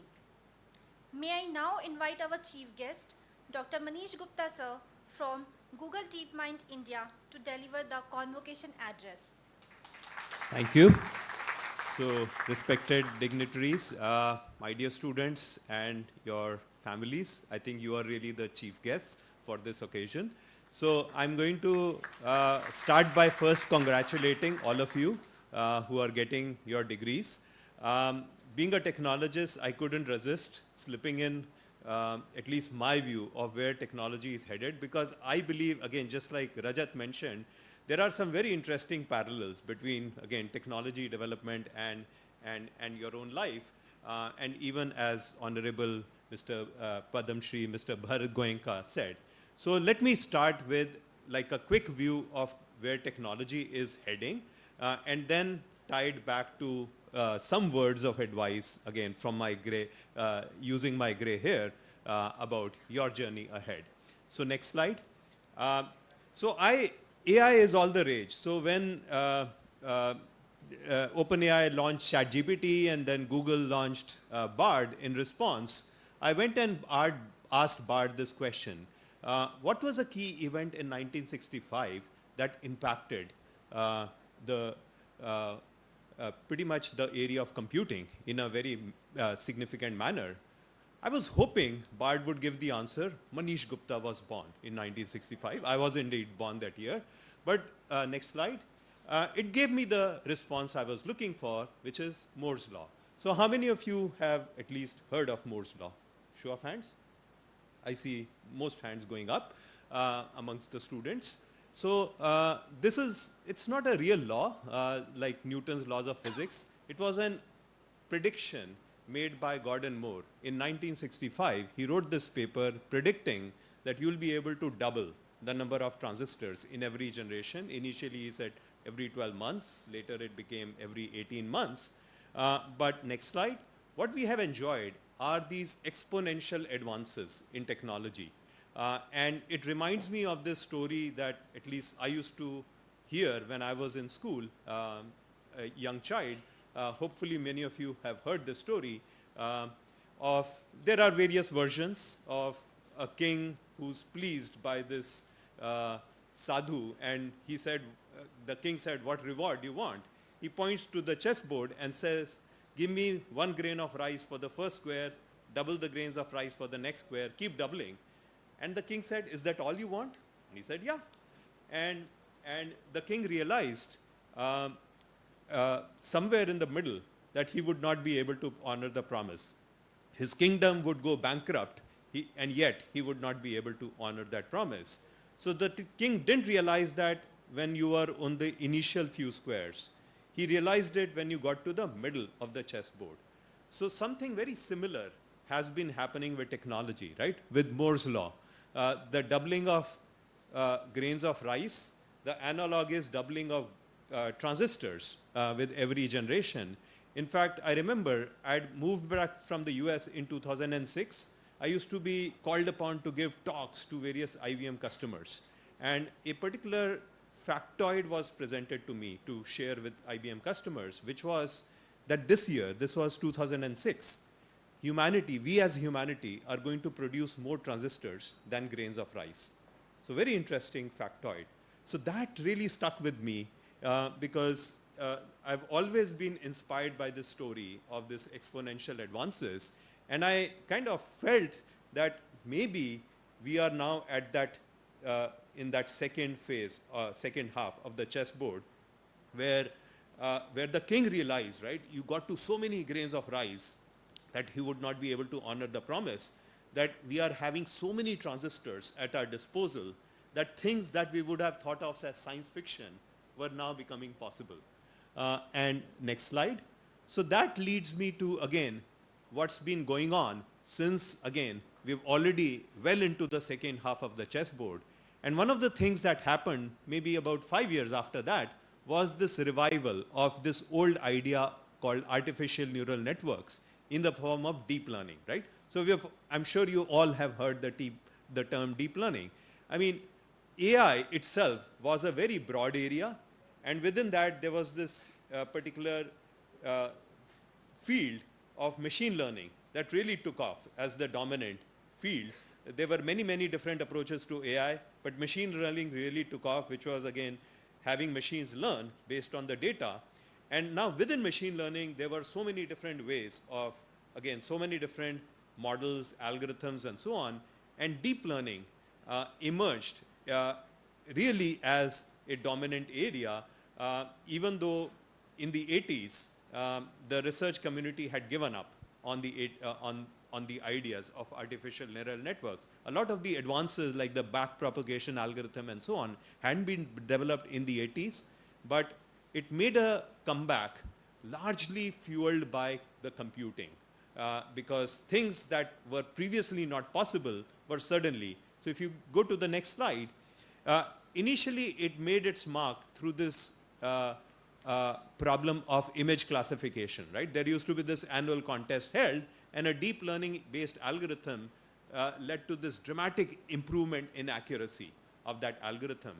Very soon after that, speech recognition, which was again a very well understood problem. There had been decades of work in speech recognition, automatic speech recognition. Researchers used to build these models, combining language model with acoustic model and so on. And after the success of deep learning in image classification, there were these researchers who applied a similar kind of architecture now to audio samples. And it was fed, again, millions of those audio samples with transcribed data of what words were uttered. And these systems started doing better job of speech recognition than those traditional automatic speech recognition models. Similar thing happened with machine translation.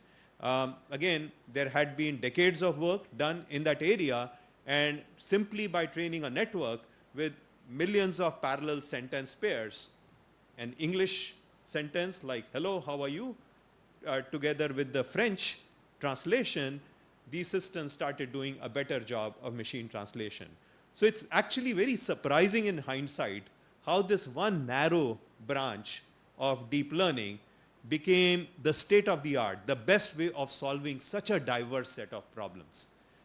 And it looked like, okay, life is great, but still there was something deeply unsatisfying about this technology. One was that you needed a lot of labeled data.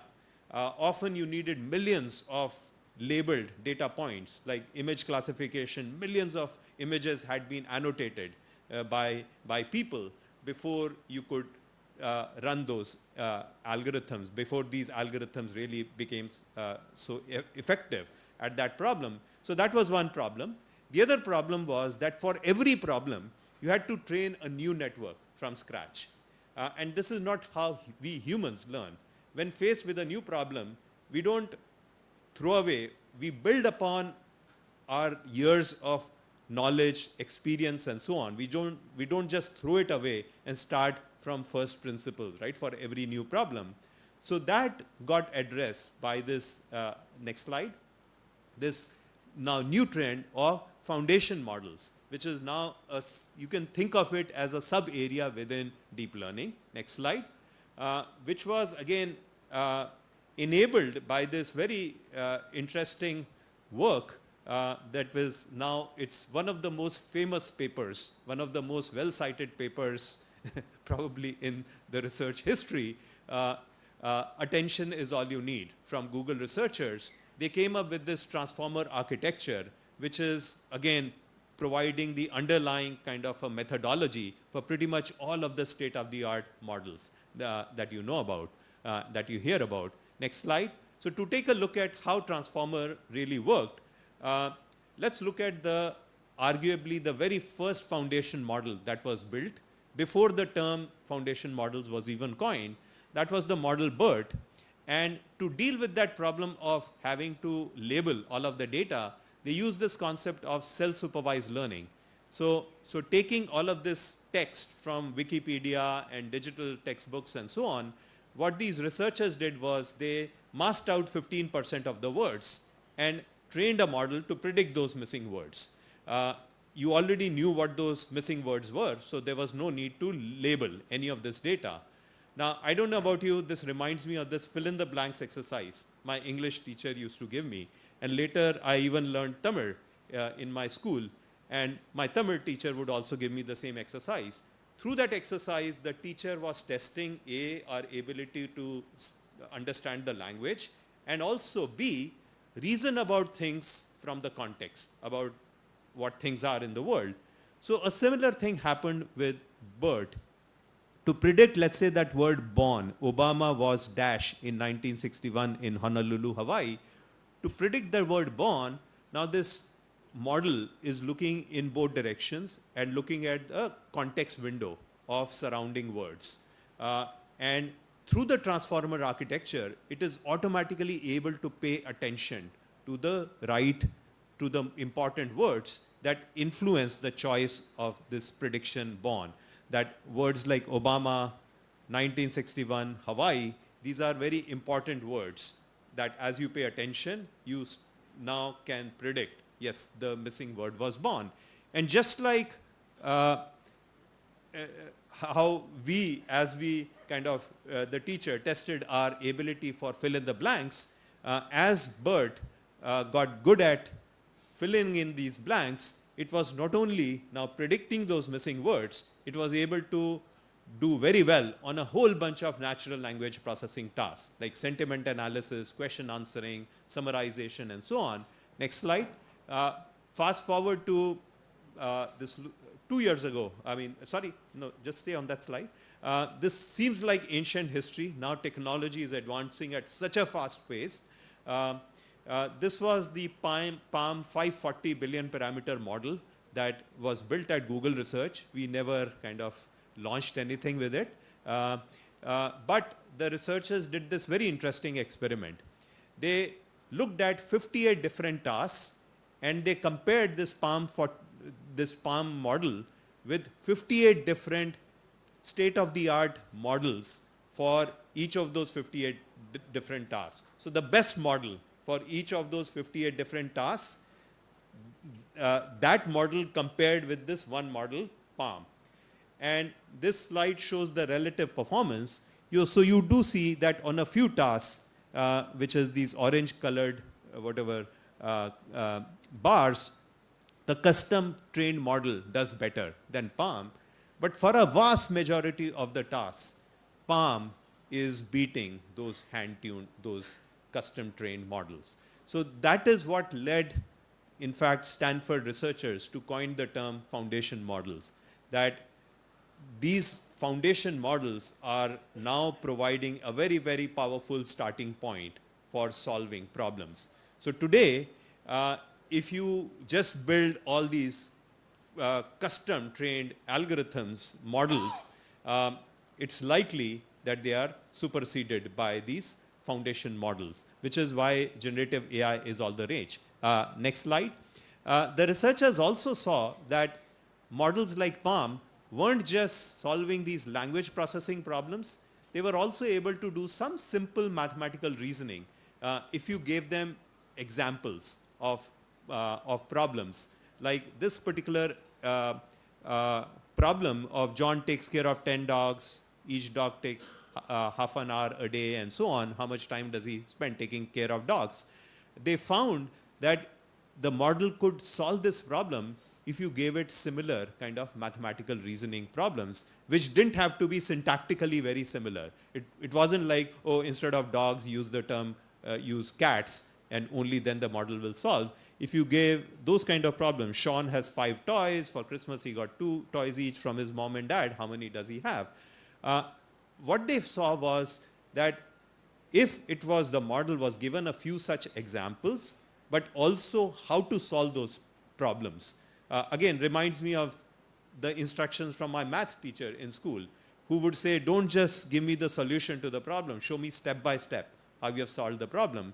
So if you show the model step by step how you are solving these problems, and likewise pose a new problem and say, okay, step by step solve this problem, they started to see these models actually solve some of these problems. So next slide.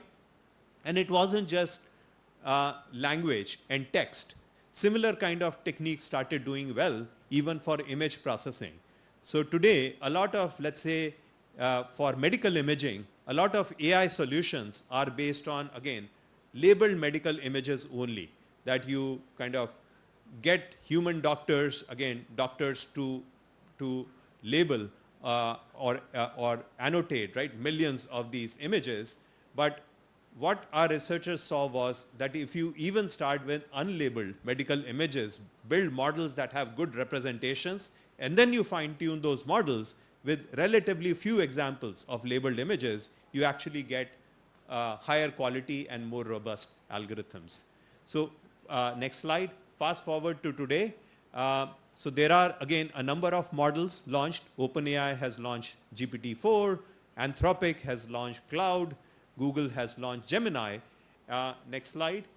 The Gemini, models like Gemini, while the term today is large language models, Gemini, next slide, is now basically a multimodal model. It can process language, it can process images, it can process speech, and so on. And it has this long context that I'll talk about. Next slide. So to show an example, if you can, no, okay, is that thing not showing up? Okay. Can you just, yeah, okay. Oh, I guess, okay, in this maybe PDF conversion, some of these things got lost. So maybe you'll have to, okay, just lay on this slide. You'll have to imagine what the original slide looked like. There's a diagram of this skier sliding down the slope, and there is a question saying, okay, for this problem, what would be the velocity of the skier at the bottom of the slope, assuming the slope is frictionless? And here's the solution that the student has come up with. Is that solution correct? And the model is able to understand this multimodal prompt, and it is able to infer that, oh, this is the problem where the potential energy of the skier at the top of the slope gets converted into the kinetic energy at the bottom of the slope, and the formula for potential energy, mgh, is equal to half mv square, and then what should be the velocity, and it is able to find the error that the student has made. Now these kinds of capabilities I would have thought of as science fiction, I mean, even 10 years ago, but today models are able to do it. Next slide. This I knew because this was an embedded video in my presentation. I knew it would not play, but one thing which Google announced was in this Gemini model is this very, very large context window. So when we were talking about this model like BERT, context window was maybe, I don't remember whether it was 64 or 128 words, right? You were looking at the surrounding maybe of the order of 64 words to predict this missing word born. Today, the number of words you're looking at is now crossing millions. So you're able to look at entire encyclopedia or entire set of textbooks before predicting the word. This is again that power of computing being applied to these models, which is why they are so becoming so powerful. So this was an example to show this 1 million context window. So 1 million token context window that Google announced earlier this year, and then a few months ago we announced doubling of that to 2 million token context window. These are the number of, so this means the model can look at 2 hours of video as part of a prompt that is given to it to answer a given question. And just stay on that. So in this, there were some examples that you give it a multimodal prompt, you give the model a drawing of some water falling and ask the model, where in this video does this occur? And again, the model has not been trained on this video. It simply ingests that video as part of the prompt, and it is able to pinpoint the exact frame, video frame, where there is some water falling in the video. So it is able to like take an abstract drawing representation of that water falling and actually point out the place in the video where that happens. Next slide. And then there are other examples of, so let's maybe skip a few of these slides in context learning, how you're able to, yeah, next slide, just move on. Another thing, yeah, stay on this. So what we have also seen is now AI being applied to accelerate science, scientific discovery. And a very, again, powerful example of that is AlphaFold. In fact, when I was at IBM Research, I worked on this machine called Blue Gene, and one of the motivating applications for Blue Gene, the reason it was called Blue Gene, G-E-N-E, was that we wanted to simulate the phenomenon of protein folding and help it figure out how to predict the structure of proteins. It remained an unsolved problem for decades until tackled by this AlphaFold model out of Google DeepMind, which effectively the community viewed the problem effectively as solved. So earlier, it used to take about 5 years of scientific work, equivalent to a PhD thesis, to come up with the structure of a single protein. And AlphaFold pretty much solved the problem. And then the team looked at 200 million proteins known to mankind and made the structure of all of those 200 million proteins freely available. So think about it, work equivalent to 200 million PhDs or 1 billion PhD years of work accelerated, just done in a short period of time through AlphaFold. So to me, this is really very, very exciting. If we look at any area, weather forecasting, again, today the best models for, let's say, medium range forecasting, again, which traditionally used to be purely physics based. Now AI models are achieving higher levels of accuracy, and they are about 100,000 times faster than those traditional physics based algorithms. So as we think about, let's say, any kind of scientific endeavor, discovering new materials, designing new drugs, and so on, AI can play an extremely powerful enabling role for those solutions. Next slide. So with that, and another area in which we have seen tremendous progress is AI for synthesis and creativity. Because if you go back 10 years ago, most AI experts would have said that AI would be used to automate a lot of the repetitive and mundane tasks. Creativity will remain this uniquely human endeavor. Next slide. There was this innovation of diffusion models, again at Google Research, loosely inspired by the laws of thermodynamics, where you first convert data into noise, then you convert noise back into the data based on the, again, in conformance with the probability distributions of what you want. Next slide. And what these researchers saw was that as these models became larger and larger, they became more and more powerful at being able to convert just a piece of text into an image. So here's an example text prompt that this portrait of a kangaroo wearing this orange hoodie standing in front of the Sydney Opera House with this sign. The output of the 350 million parameter model is not particularly good, but again, the power of computing, Moore's law at work. As you get to 750 million parameter model, the background does look like Sydney Opera House, but the sign that the placard has is still not conforming to the original prompt. And when you get to 20 billion parameter model, you see very high quality output fully conforming to the prompts. So now fast forward to today, Google launched, next slide, launched this Imagine 3 model, which again, as you give it various text prompts, it will generate very, very high quality images. Next slide. These are again examples of images that have been automatically generated. Next slide. There are now even, okay, there was some animation, there are even videos that you can generate. So you wouldn't see those videos, but again, very high quality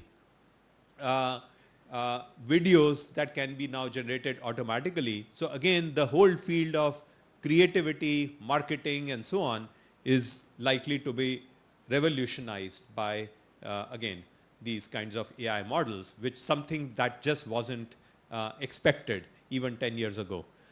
Next slide. Next. So this again brings me to some of a topic that I care very deeply about, which has been a major theme for my team in Google DeepMind India in Bangalore, which is how do we develop AI in a truly inclusive manner? Because all of those impressive capabilities that I was talking about, for instance, in Google's own Gemini models, today these models maybe handle of the order of 10 languages very well. These models like Gemini understand about 100 languages, and out of those 100 languages, they would work very well for maybe of the order of 10 languages, right? English, French, and so on. Yet there are something like 7,000 languages, right, that are spoken in the world. How do you bring the power of these capabilities to those 7,000 languages so that anybody can, let's say, look for information in their own native language, right, and not be, and we are not creating that distinction between the digital haves and have-nots of people who are, let's say, people like all of us in this room who understand English. We are the privileged ones. But what about that, let's say, laborer's daughter in Chhattisgarh or the farmer's son in Assam? How do we get them access to information at the same footing, right, as you and I?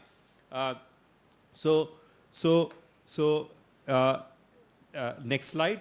So what we did was we looked at India as this microcosm. Can we move to the next slide? Where we have so many, okay, some of these things have, we have over 125 languages that are spoken by over 1 lakh speakers, some 60 languages that are spoken by over 1 million speakers. So what we said is we want to build a model that understands each and every one of those 125 languages. which was easier said than done. Let's go to the next slide.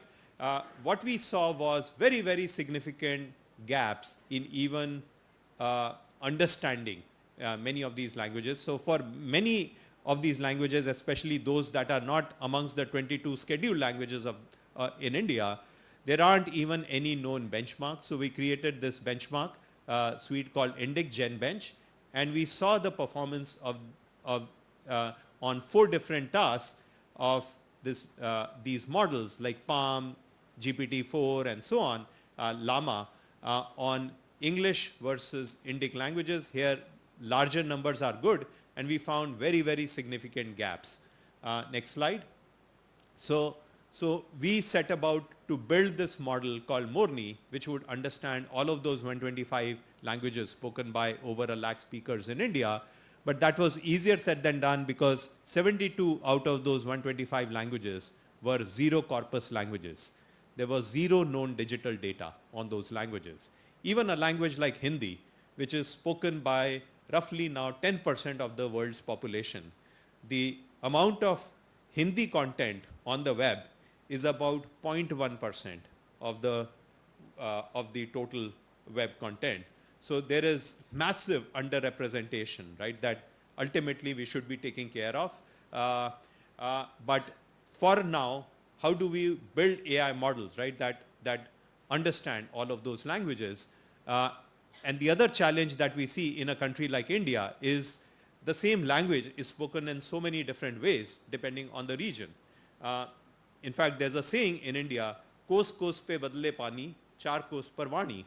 And that saying inspired this project, next slide, Vani, that we launched together with Indian Institute of Science to capture the speech data from every corner of India. So what we have done so far is we have completed, we are running behind on schedule.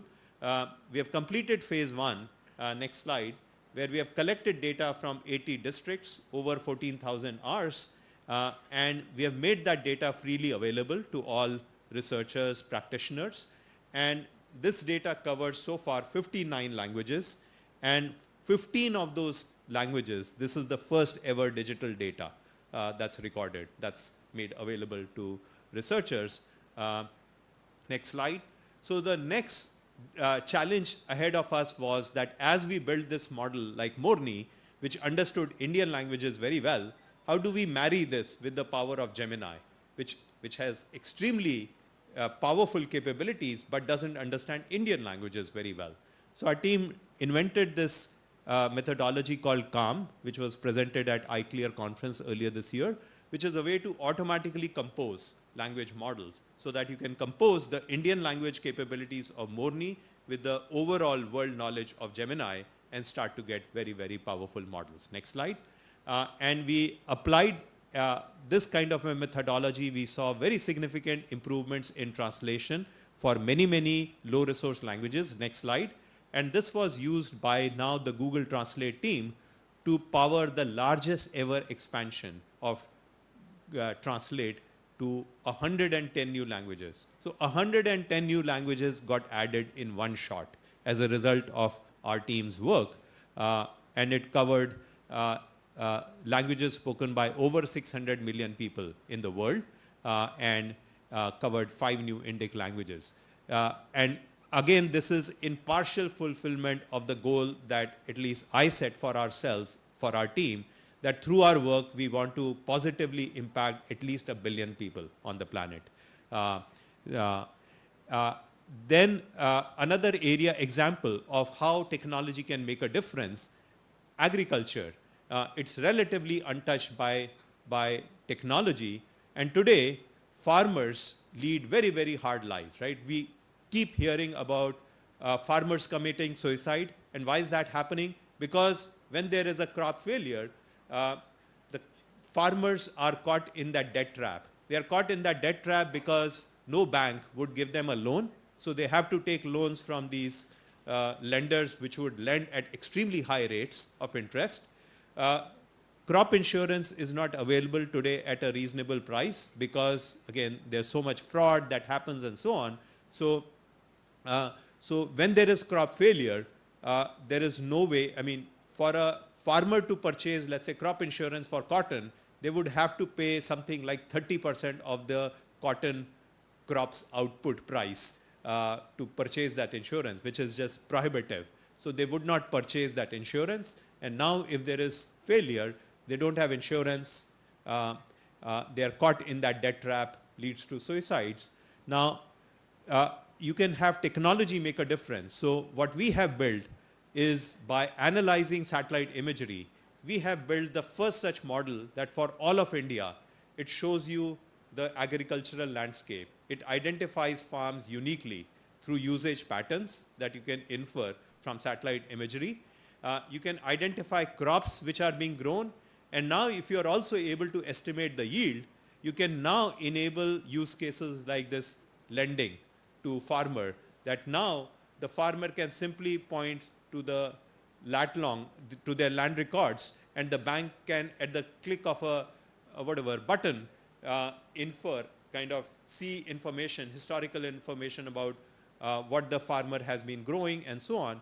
So we take again inspiration from, for instance, mobile payments, right? We have seen a revolution in India in mobile payments, all driven by this initial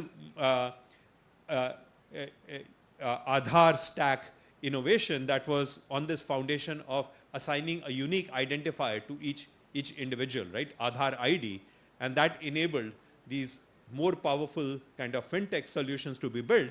Our hope is that by looking at assigning now a unique ID to each field, we can now help unlock these use cases like loans to farmers, insurance, as well as subsidy programs from the government. They can be much more data-driven and targeted. Let me skip some of these slides on many of these generative AI models are extremely powerful, but also very, very expensive to run, energy consuming, and so on. So today, as these models get deployed, what you see two things which are really rising: the energy consumption of all these data centers, as well as NVIDIA stock. Nothing wrong with NVIDIA stock going up, but we are trying to, again, if you really want to bring the benefits of generative AI to 1 billion plus Indians, you want to do it, bring down the cost of serving those models. And that's an area, again, where our team has done a lot of work. I'll skip that in the interest of time. Let's move forward. Yeah, next slide. So just take a few minutes to point out that while on one hand, we have seen amazing advances in these AI models and these really capabilities, right, that I would have thought of as science fiction, which are possible today, there are still many, many glaring weaknesses. So we are in this very interesting era where on one hand, these models are extremely powerful. On the other hand, they have some glaring weaknesses, like we all know about the problem of hallucination, that these models can often just hallucinate kind of complete garbage instead of sticking to facts. Problems of bias. Often these models will carry, and again, our team has been doing a lot of work to uncover various biases based on gender, religion, caste, and so on that these models carry. How do you kind of mitigate those biases? And of course, problems like efficiency and so on. So a lot of, again, Rajiv were earlier talking about, again, how to make this institute more research driven. I would say there are hundreds of PhD thesis problems kind of buried in these whatever 6 bullets that I've laid out. All of these are unsolved challenges which require further research to address as we move on. Next slide. And it has led, again, companies like Google to enunciate our AI principles, which we use to see as we are collecting data, building data sets, building models, and then launching products, that how do we do it in a manner that conforms to these principles. Next slide. So the takeaway for this technical part of my presentation is that AI is already here today. It's no longer just something that technologists talk about, right? Today, the prime ministers and presidents of countries are talking about AI because it is truly transforming every aspect, right? Every industry, every aspect of how the world is run. So all of you as technologists have this amazing power, right, at your back. Today you can take any problem and using the enabling power of AI, you can make a real difference to the world. It just requires that single-minded focus on those problems. And I'm really looking forward to a future where many of you will apply this power and use it to tackle problems, right, that you care about. So with that, let me move to my good news. This is my last slide. And this is, again, I'll utilize all of my gray hair and so on to offer at least lessons that I learned through my life. I would like to share some of them with you. The first of them, just like Rajat said, use your computer science ideas, right, to apply to life. I'm sure many of you would have heard about optimizing, right, global optimizations rather than local, global minima versus local minima, right? That local minima is not the same as a global minima. So often we tend to just optimize the next step in our life, right? We are, when we are graduating, we are all very worried about what's the package, what's the salary package, who's getting the best salary package, or if you are applying to whatever grad school, who's gotten the best admission into the best grad school and so on, who's gotten into MIT or IISc and so on. We are always thinking about that short term, right? The next phase in our life. And again, I mean, from computer science, you know that greedy algorithms are not always optimal. Often there are better algorithms to optimize, to come up with that overall optimization. So I would say, instead of only worrying about, and often there's a tendency to pick our path based on optimizing for the short term, look back and think about what you want to be known for. Think about, in fact, I really enjoyed that advice that Mr. Bharat Goenka talked about, which was given. So my twist on that advice would be, if somebody were to ask you, right at the end of your life, when you're about to die, right, what is it that, what's the difference that you made to the world? What do you want to be known for when kind of you complete your life? It's good to think about some of those things ahead of time, right? And then plan your life accordingly. Don't just always be in this kind of rush to achieve the next best, whatever milestone and so on, and move on. Think about what you want to be known for. And I would argue that it can be, today, as a technologist, there are some amazing possibilities that are open to us. As I pointed out, these AI models have become so powerful. You can, and we are surrounded by so many problems, right, around us. Pick a problem that you care about, be it a healthcare problem, be it a education or learning problem, be it a transportation problem, be it a problem of clean energy, and so on. Pick a problem that you care about and really start to make a difference, right, to the world by tackling that problem, using the power of technology, right? That's what all of you can do as technologists. Next advice, set ambitious goals for yourself, be willing to fail. Often what we do, and this is again related to optimizing for the long term, because I would argue that if you really want to optimize for the long term, you have to be willing to fail in the short term.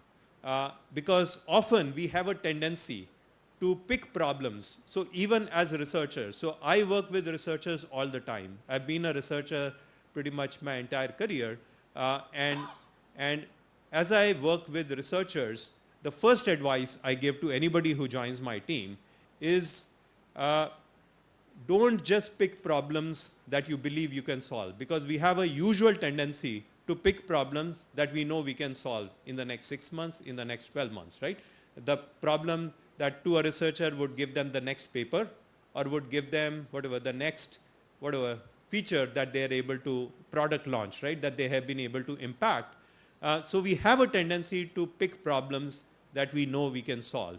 Instead of doing that, pick problems that are worth solving, even if they are very, very hard, even if it feels it's next to impossible to solve those problems. Because if you go after those problems, think about 3 potential scenarios. The best case scenario is you solve that problem. In that case, the sense of self-satisfaction that you get and the recognition that you get from others, it's far higher than what you get from a series of incremental advances that you've made. The second case is that you weren't able to solve that problem that you were after. It was too hard. But the very act of aiming high often leads you to solve adjacent problems. So you may not, it's like you were trying to conquer Mount Everest. You couldn't reach Mount Everest, but you end up reaching a much higher peak, whatever, some other surrounding peak, than if you weren't even aiming, right, that high. So that's the second case. The third case is where you completely fail at that problem.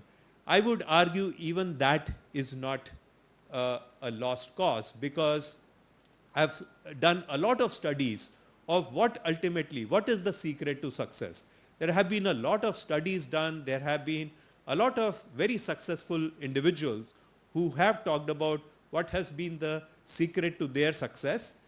And the most powerful ingredient, the most powerful enabler of that success always is failures.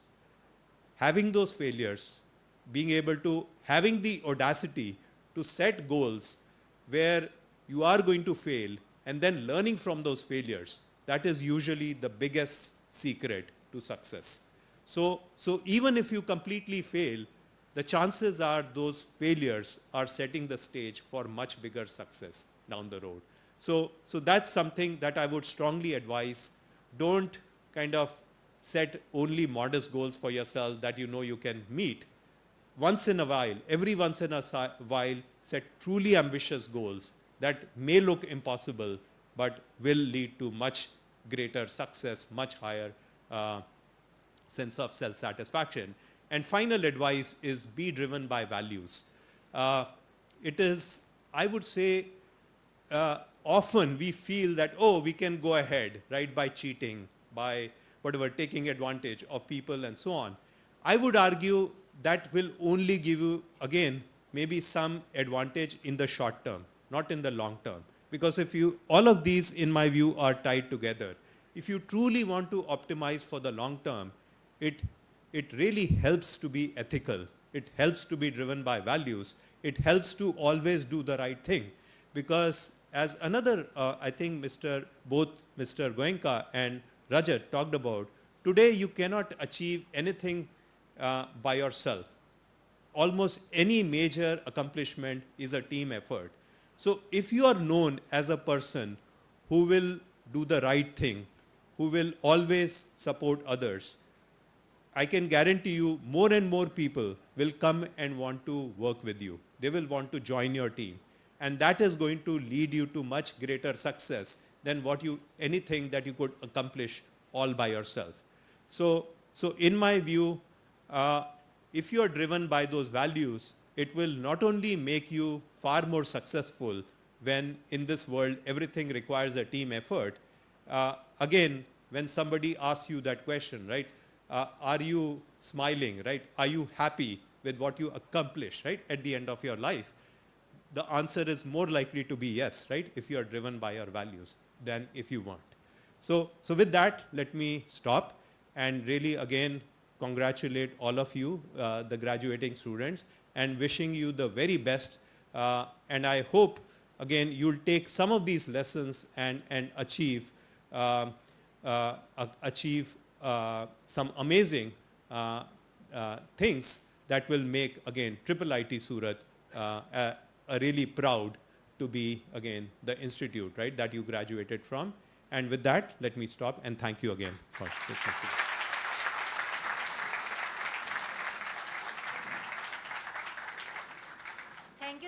sir, for sharing your motivational thoughts. Now we move on to presentations of gold medals. The institute is awarding gold medals to students who have secured the highest CGPA in the CSE and ECE streams of BTech program for both the batches, that is 2023 and 2024. Besides, we IIIT Surat are thankful to the State Bank of India and Canara Bank for providing their generous support in awarding these gold medals to our meritorious students.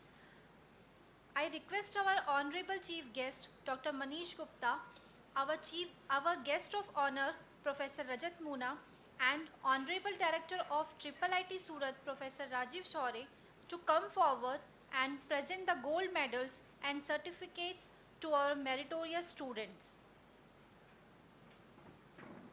I would like to call Ms. Haley Jatin Vakharia from the Computer Science Department to receive the gold medal for the academic year 2023.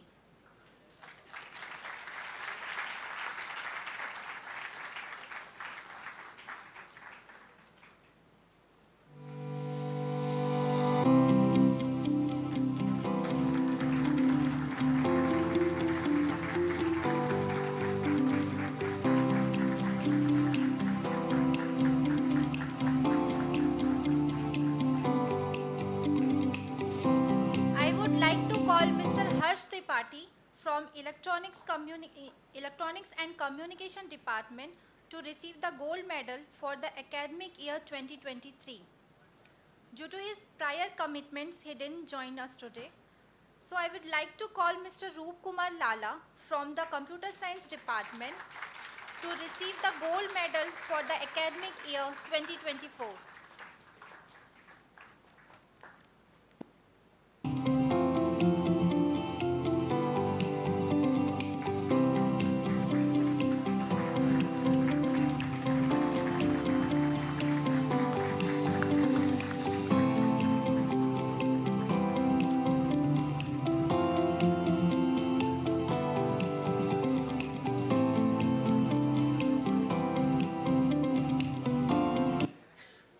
I would like to call Mr. Puneet Goyal from the Electronics and Communication Department to receive the gold medal for the academic year 2024.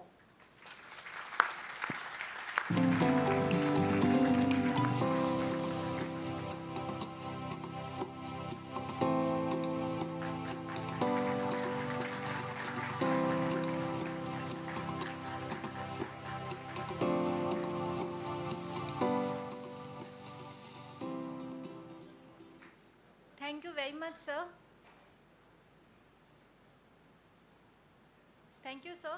Now we move on to award of degrees.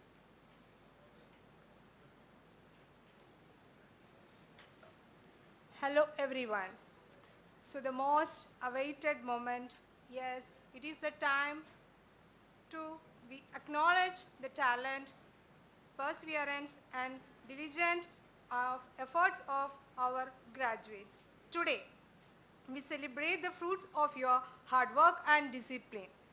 Dear graduates, you will soon receive your well-earned degree, a symbol of your accomplishments after 4 years of dedication and commitment. We begin with the recipients of the BTech degree 2019 CSE batch. I request Dr. Hemant Goklani to call the degree recipients of the 2019 CSE and ECE batches to the stage one by one. May I now request our Honorable Chief Guest, Dr. Manish Gupta, and our directors are Professor Rajiv Shaure to come forward to present the degree certificates.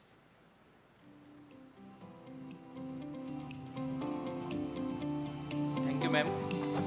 Now I'm going to announce the name of the students. You have to come in a row. So first is Abhay Chandana.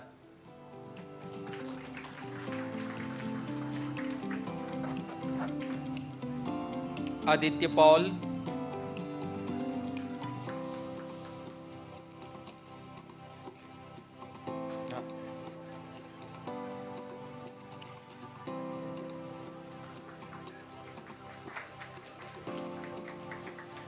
Aditya Rastogi,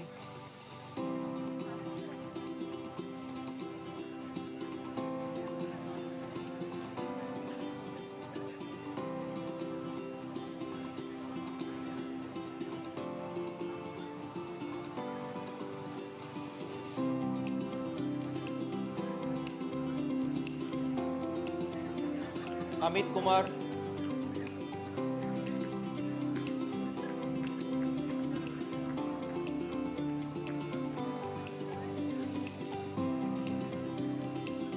Anish Chaudhary,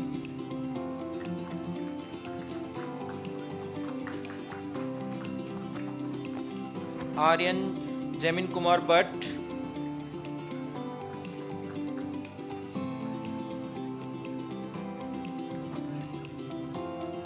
Ashish Gautam,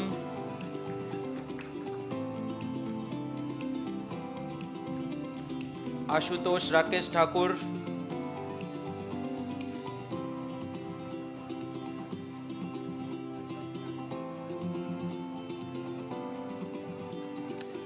Atul Chaudhary,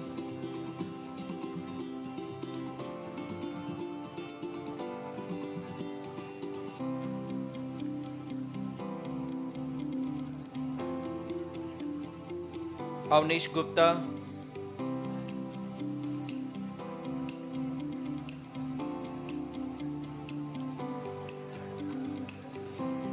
Bhargav Reddy Maram,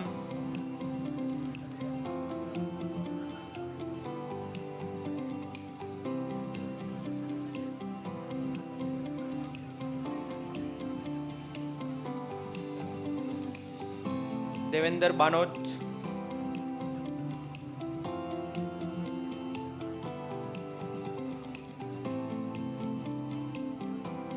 G. Satvik Reddy,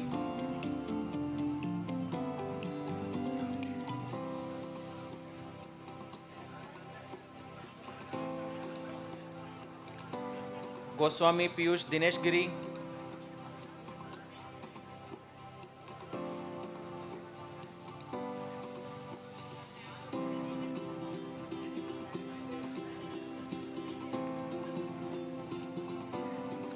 Harshit Kumar,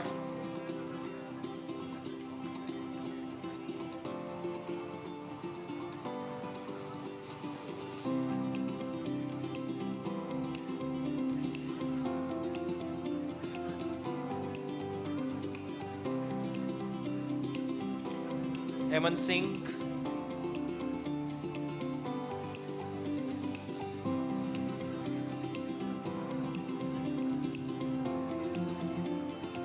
G. Jeet Kumar,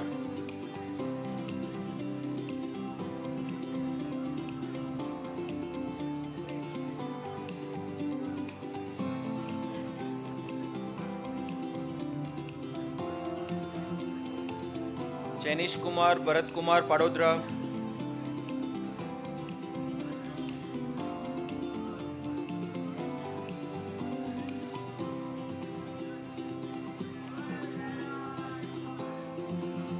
Karan Raj,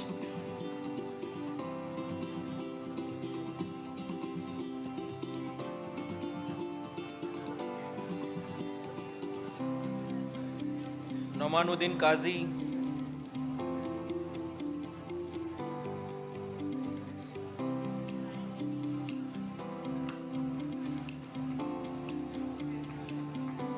Om Mahavar,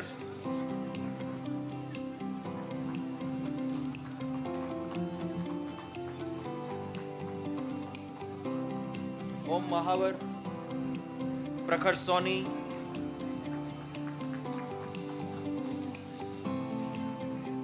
Prithvish Shankani,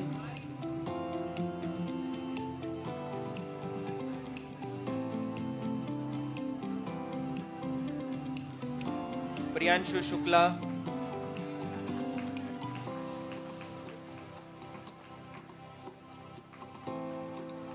Rakesh Kumar,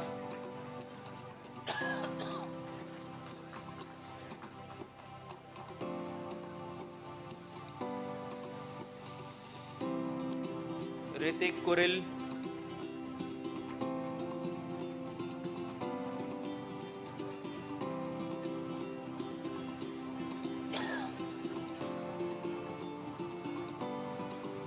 Saket Pankaj Chaudhary,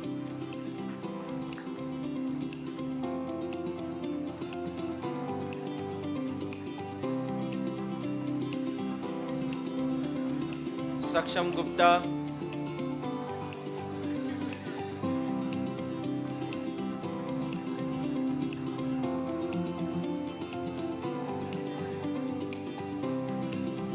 Sai Teja,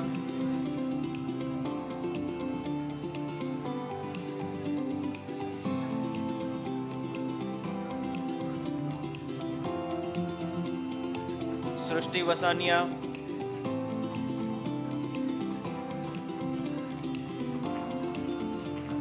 Shubh Srolia,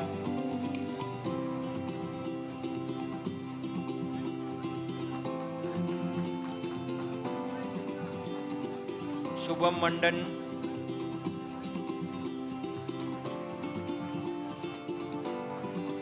Singham Sethi Munidanush,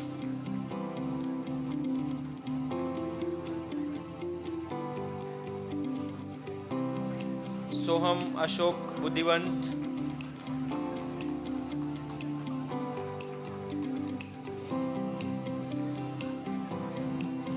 Vijay Kumawat,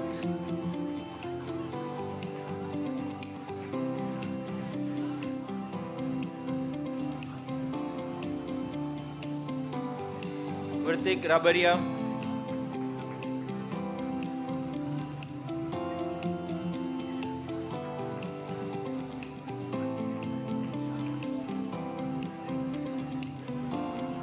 Yash Anand,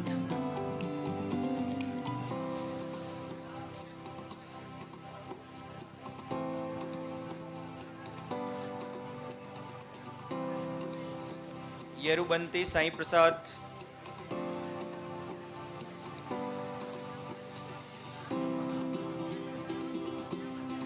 Naresh Kumar Bishnoi,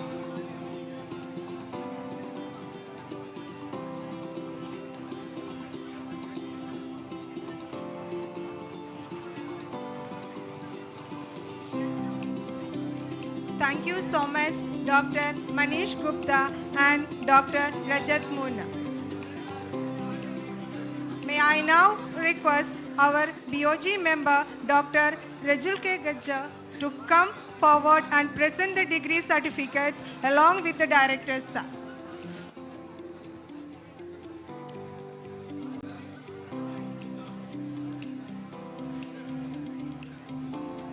Aman Kumar Tiwari, Aman Raj Sharma,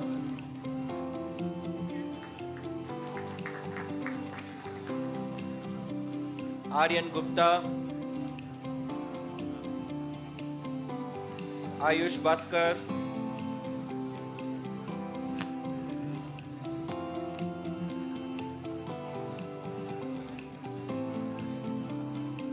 Druvit Patel,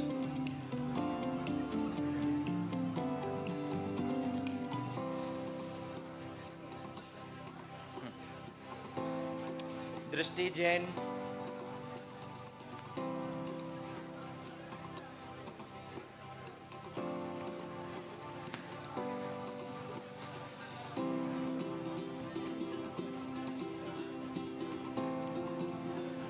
Drishti Jain, Harshit Sharma,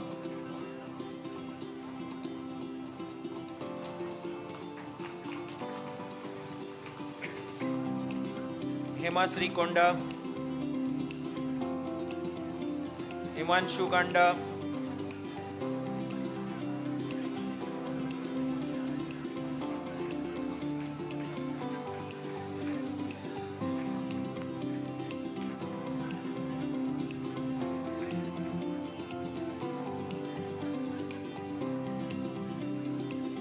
Isaku Dalluri,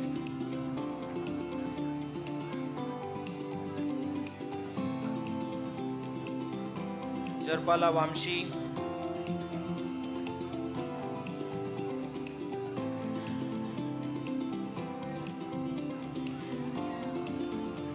Krishna Kumar,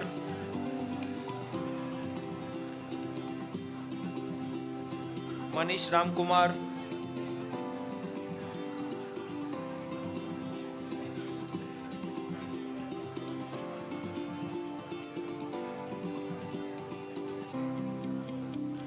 Nirupam Adnani,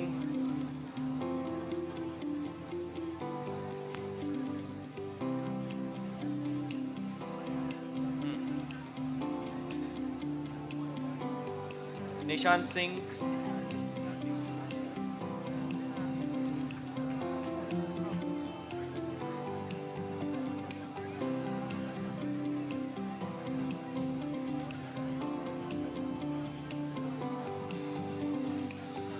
Thank you so much, ma'am.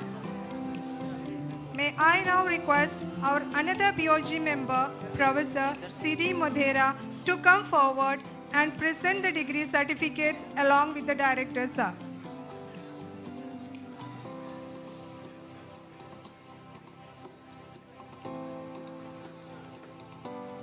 Pratyush Shankar, Prince Rajnikant Patel,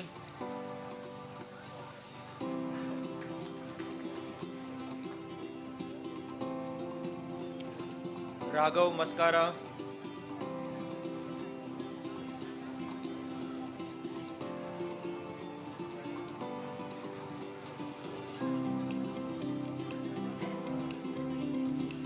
Rahul Kumar,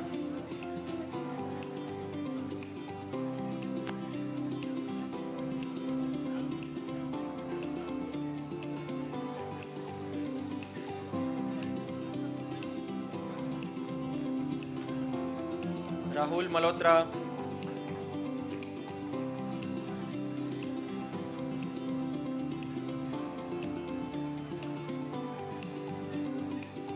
Raj Bindra,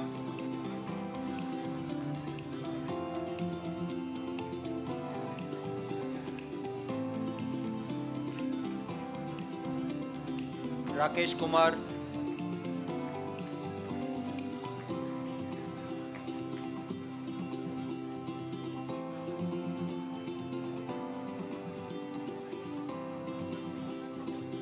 Ritesh Shukla,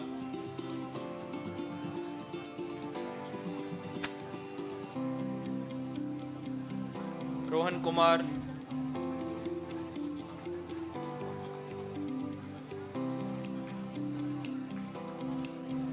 Saigal Sonkar,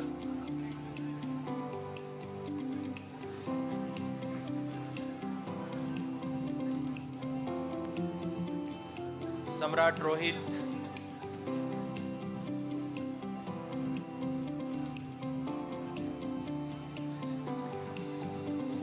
Sanjana Chaudhary,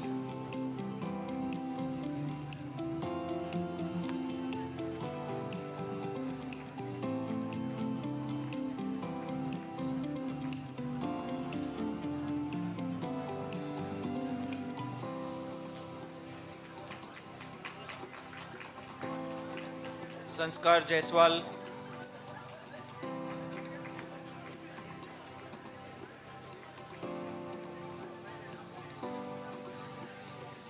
Suraj Sisodia,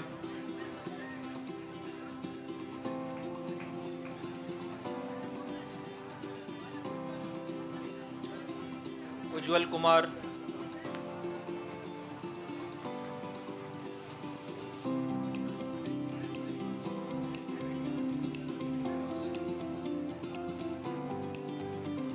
Vimal,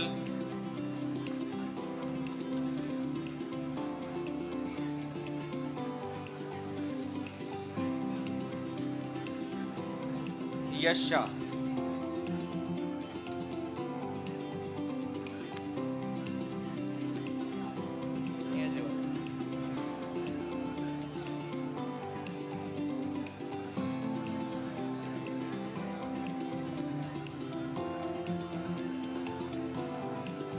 Thank you so much, Professor Modhera and Dr. Hemant Goklani. Now I request Dr. Sachin D. Patil to call the degree recipients of the 2020 CSE and ECE batches to the stage one by one. May I now request our BOG member, Ms. Asha Ramnarayan Dave, to come forward and present the degree certificates along with the director, sir.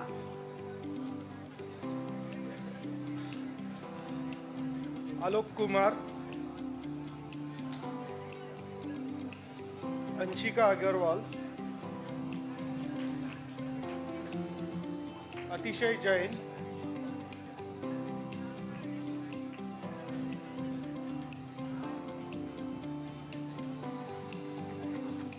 Awanish Singh,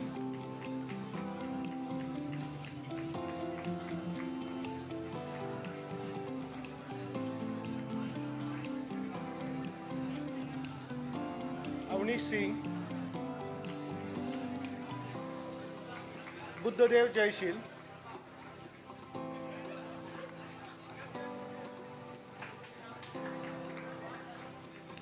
Chaudhary Harish Kumar,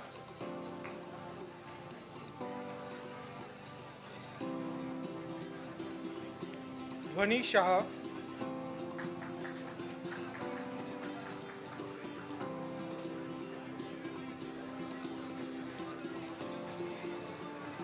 गडमल्ला Ramna,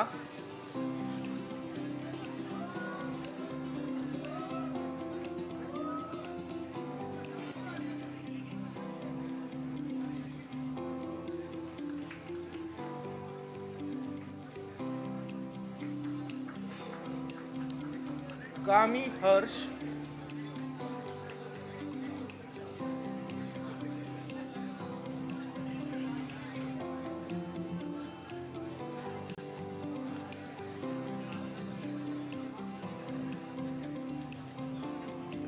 Ghori Partha Kumar,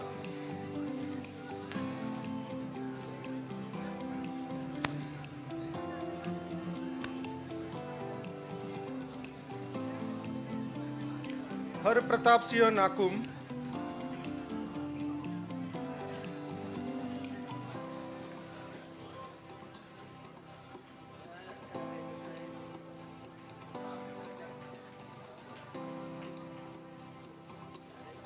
इशित्वा Agarwal,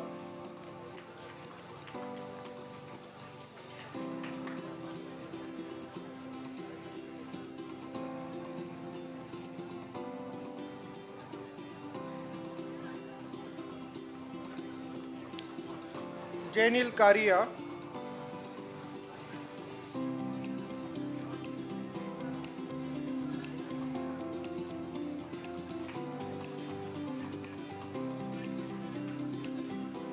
Kaushik Bhatt,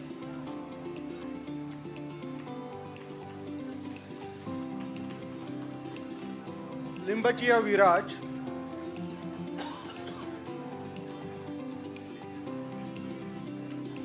बहिमा Valmiki,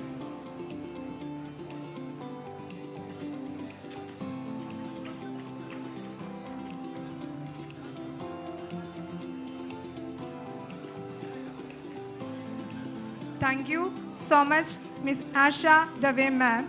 May I now request our another BOG member, Sri Nitin Patel ji, to come forward and present the degree certificates along with the director, sir.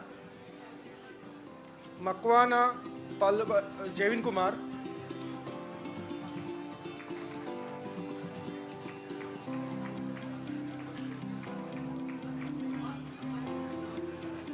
Meet Brahmbhatt,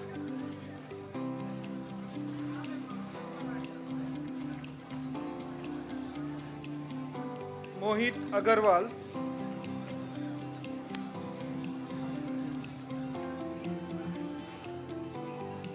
Virendra more,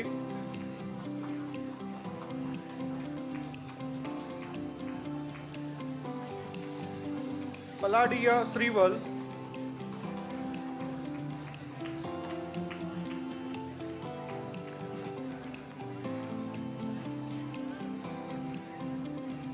Dhruv Panchal,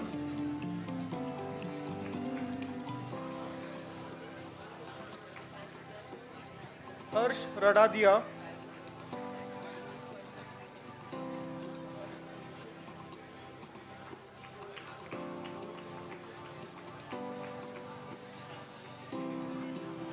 Harsh,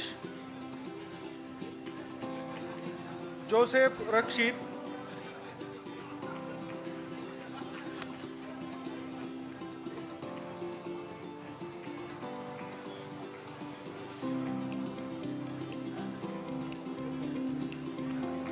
Nirav Kumar Rathore,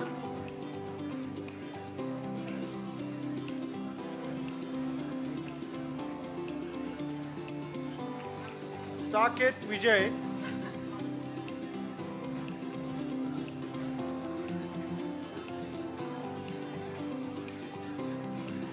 Ujjwal Kumar,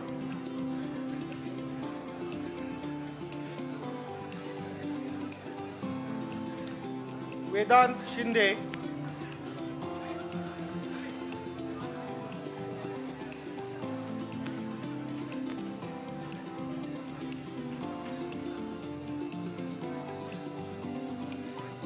Vishal Raj,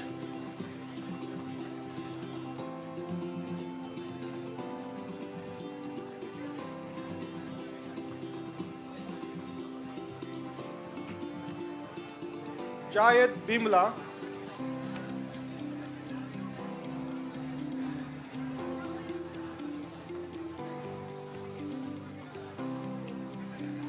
and Umang Sosa.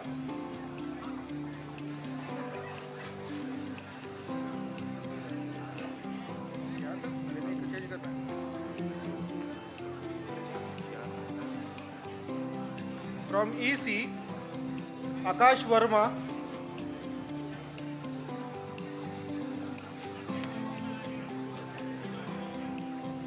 Akshat Gaur,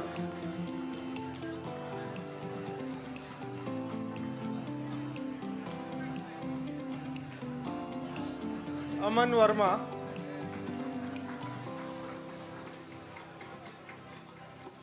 Aman Yadav,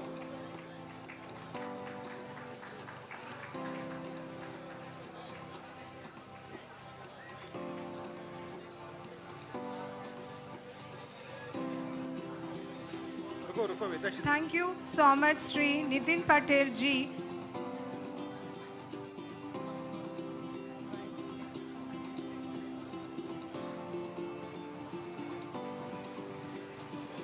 May I now request our Senate member, Professor Annappa, to come forward and present the degree certificates along with the director, sir.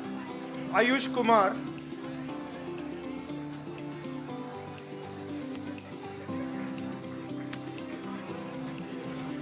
Bharat Sharma,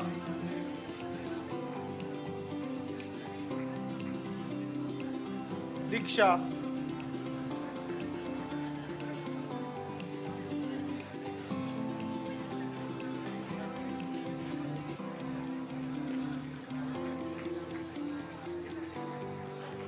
Harshal Solanki,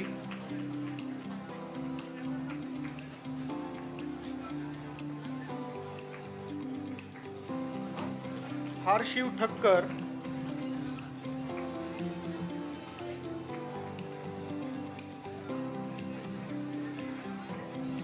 Himanshu Mandaviya,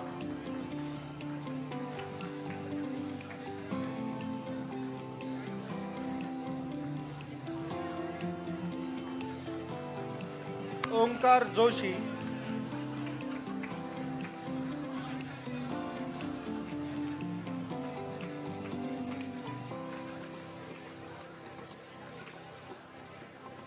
Saurav Lokhande,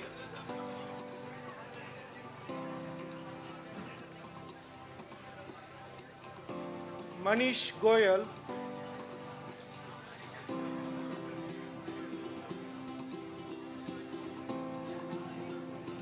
Mayank Kumar,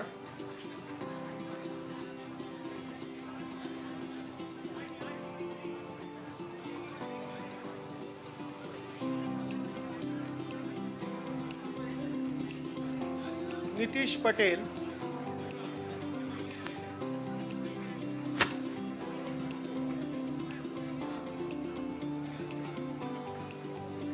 Omkar,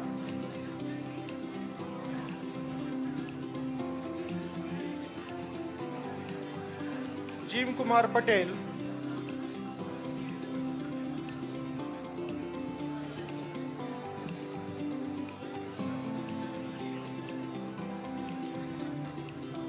Pulkit,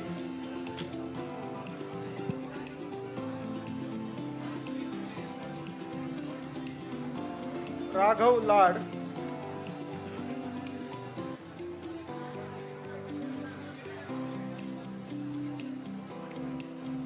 Raghav Salda,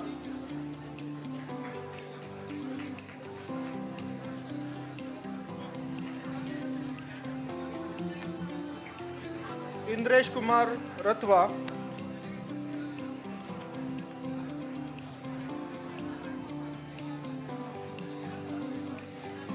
Rishabh Jain,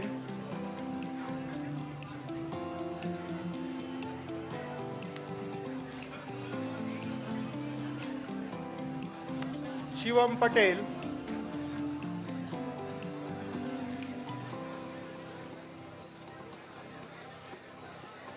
Shivang Khandelwal,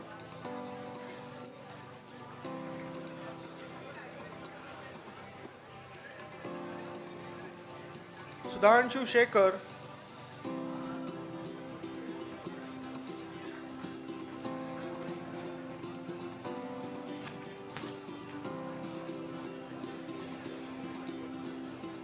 Varun Singhal,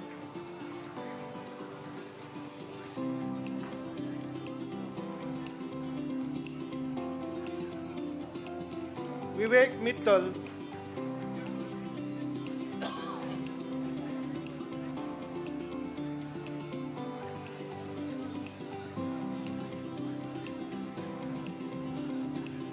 Charchit Bhatnagar,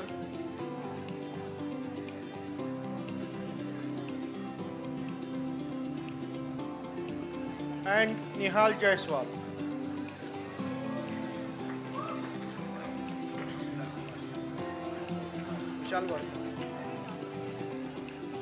Vishal Verma,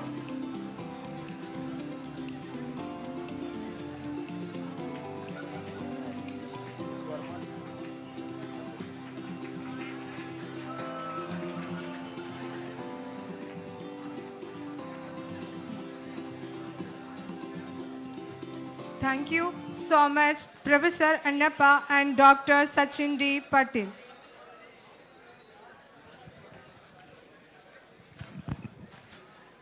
Dear students, please be seated.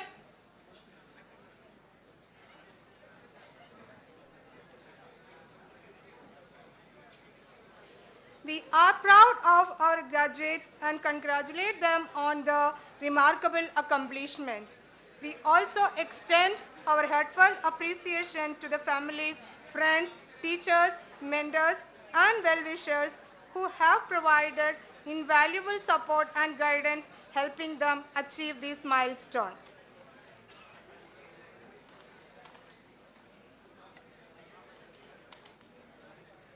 Congratulations to all the alumni. We will now proceed with the convocation pledge. I request Dr. Anand Pratap Singh to lead the graduates in reciting the pledge. May I now invite all graduates to stand for the convocation pledge.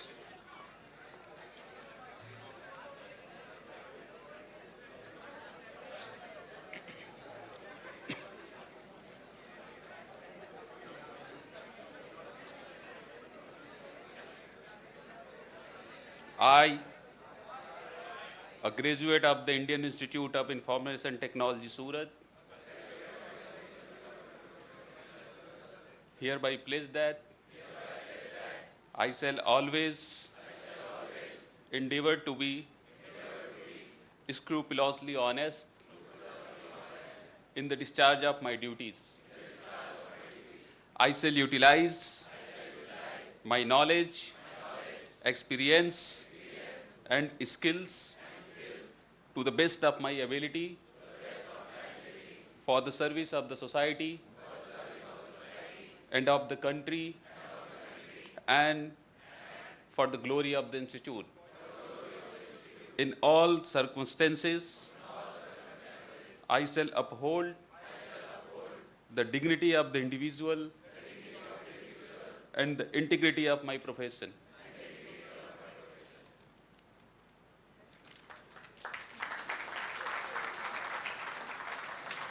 Now that we completed the convocation pledge, it is my pleasure to invite Dr. Rajul Kegeja, member of the Board of Governors, to share her thoughts and reflections on today's ceremony.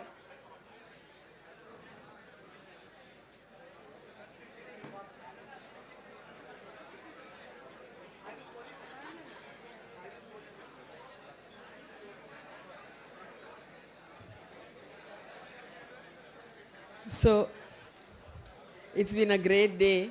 It is your day, your moment, and we are really very happy and very proud to be a part of this day and moment in your life. As has already been mentioned by Dr. Goenka and Dr. Rajat Moona and Dr. Gupta, there is so much that you can take away, not just in the 4 years that you studied on this campus, but these 2 hours themselves have been so filled with valuable insights into the lives of the great people. They have shared their experiences.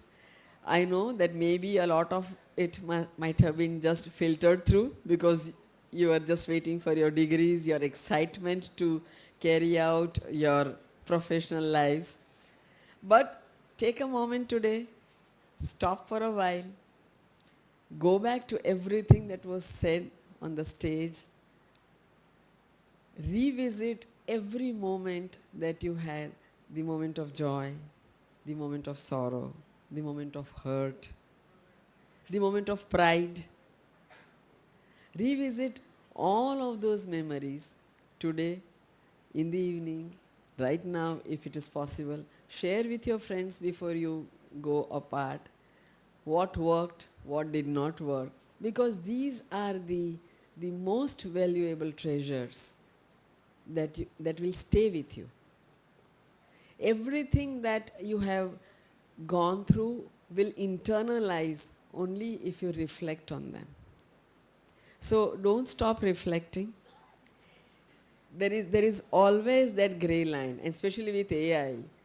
There will always be the gray line where you will not know if you have crossed it on the right side or on the wrong side. It might seem in that moment that I have not done anything wrong, but it might have affected someone else in an adverse way. So it is very difficult in these times, in this age of technology, to really sit in judgment of what is exactly right, what is exactly wrong, what is doing good. But once you have taken an action, you have initiated any activity, take a moment, pause, look back, reflect, think how it is going to affect all around, people are all around, the society all around, in the long term, in the larger context. I think that was the message conveyed by everyone in many different words, in many different aspects, through their experiences also. But I think that is going to help you. Even the pledge that you took today, they have very deep connotations, very deep meaning. If you understand and internalize every word that you spoke, it is going to touch the lives of thousands of people around you if you really put that into action. So that is the message that I would want each one of you to carry forward. Go out and do good. Do good to everyone around you, and the world will turn around to fulfill your wishes. There are no shortcuts. Everything that you do has an impact on the life of this earth, this Mother Earth. And so be really very responsible in everything that you do. I think that is the message. Thank you once again for having us here, and wish you all the best. Congratulations.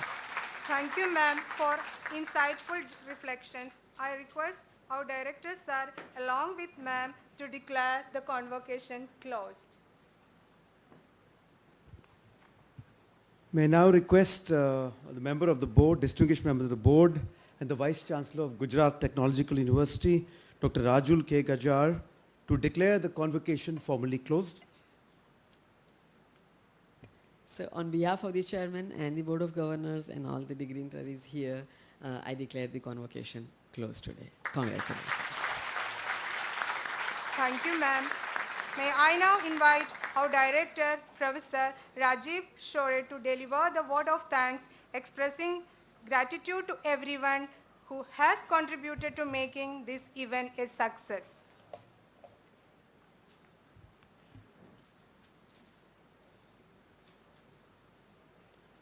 Respected Chief Guest of the third convocation, Dr. Manish Gupta, respected Guest of Honor, Professor Rajat Moona, Honorable Chairperson of the Board of Governors, Shri Bharat Goenka ji, distinguished members of the Board of Governors, members of the Senate, distinguished dignitaries in the hall, honorable guests, dear parents, faculty members, dear students, ladies and gentlemen. Ceremonies are an integral part of our culture, and today we've had the privilege of participating in the third convocation of the Indian Institute of Information Technology at Surat. On behalf of IIIT Surat, I would like to express my sincere appreciation and immense gratitude to each and every one who have helped make today's event a truly memorable experience. Dr. Manish Gupta, the director of Google DeepMind, has graced the convocation program as the chief guest and delivered the convocation address despite his extremely hectic schedule. We are so grateful to Manish that he's accepted our invitation to be the chief guest. Manish, we are privileged to have you here for the third convocation. I know how hard it was for Manish to be here. He's just come from Mumbai and he's off to Delhi in just a few hours from now. But in spite of his back-to-back commitments, he kindly accepted to be the chief guest of this important third convocation.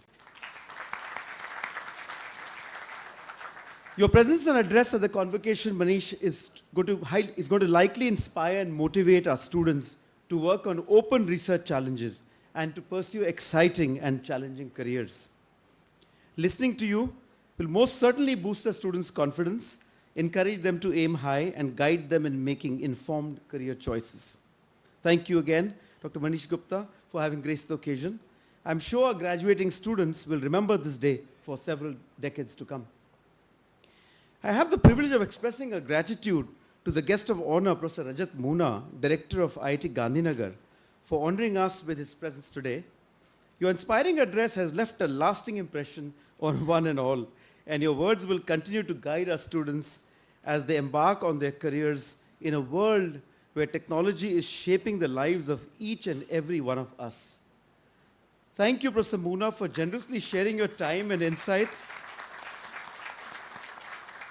Your contribution to this event has made it truly memorable, and we are deeply appreciative of your support. Again, I'd like to mention Professor Moona's extremely hectic schedule.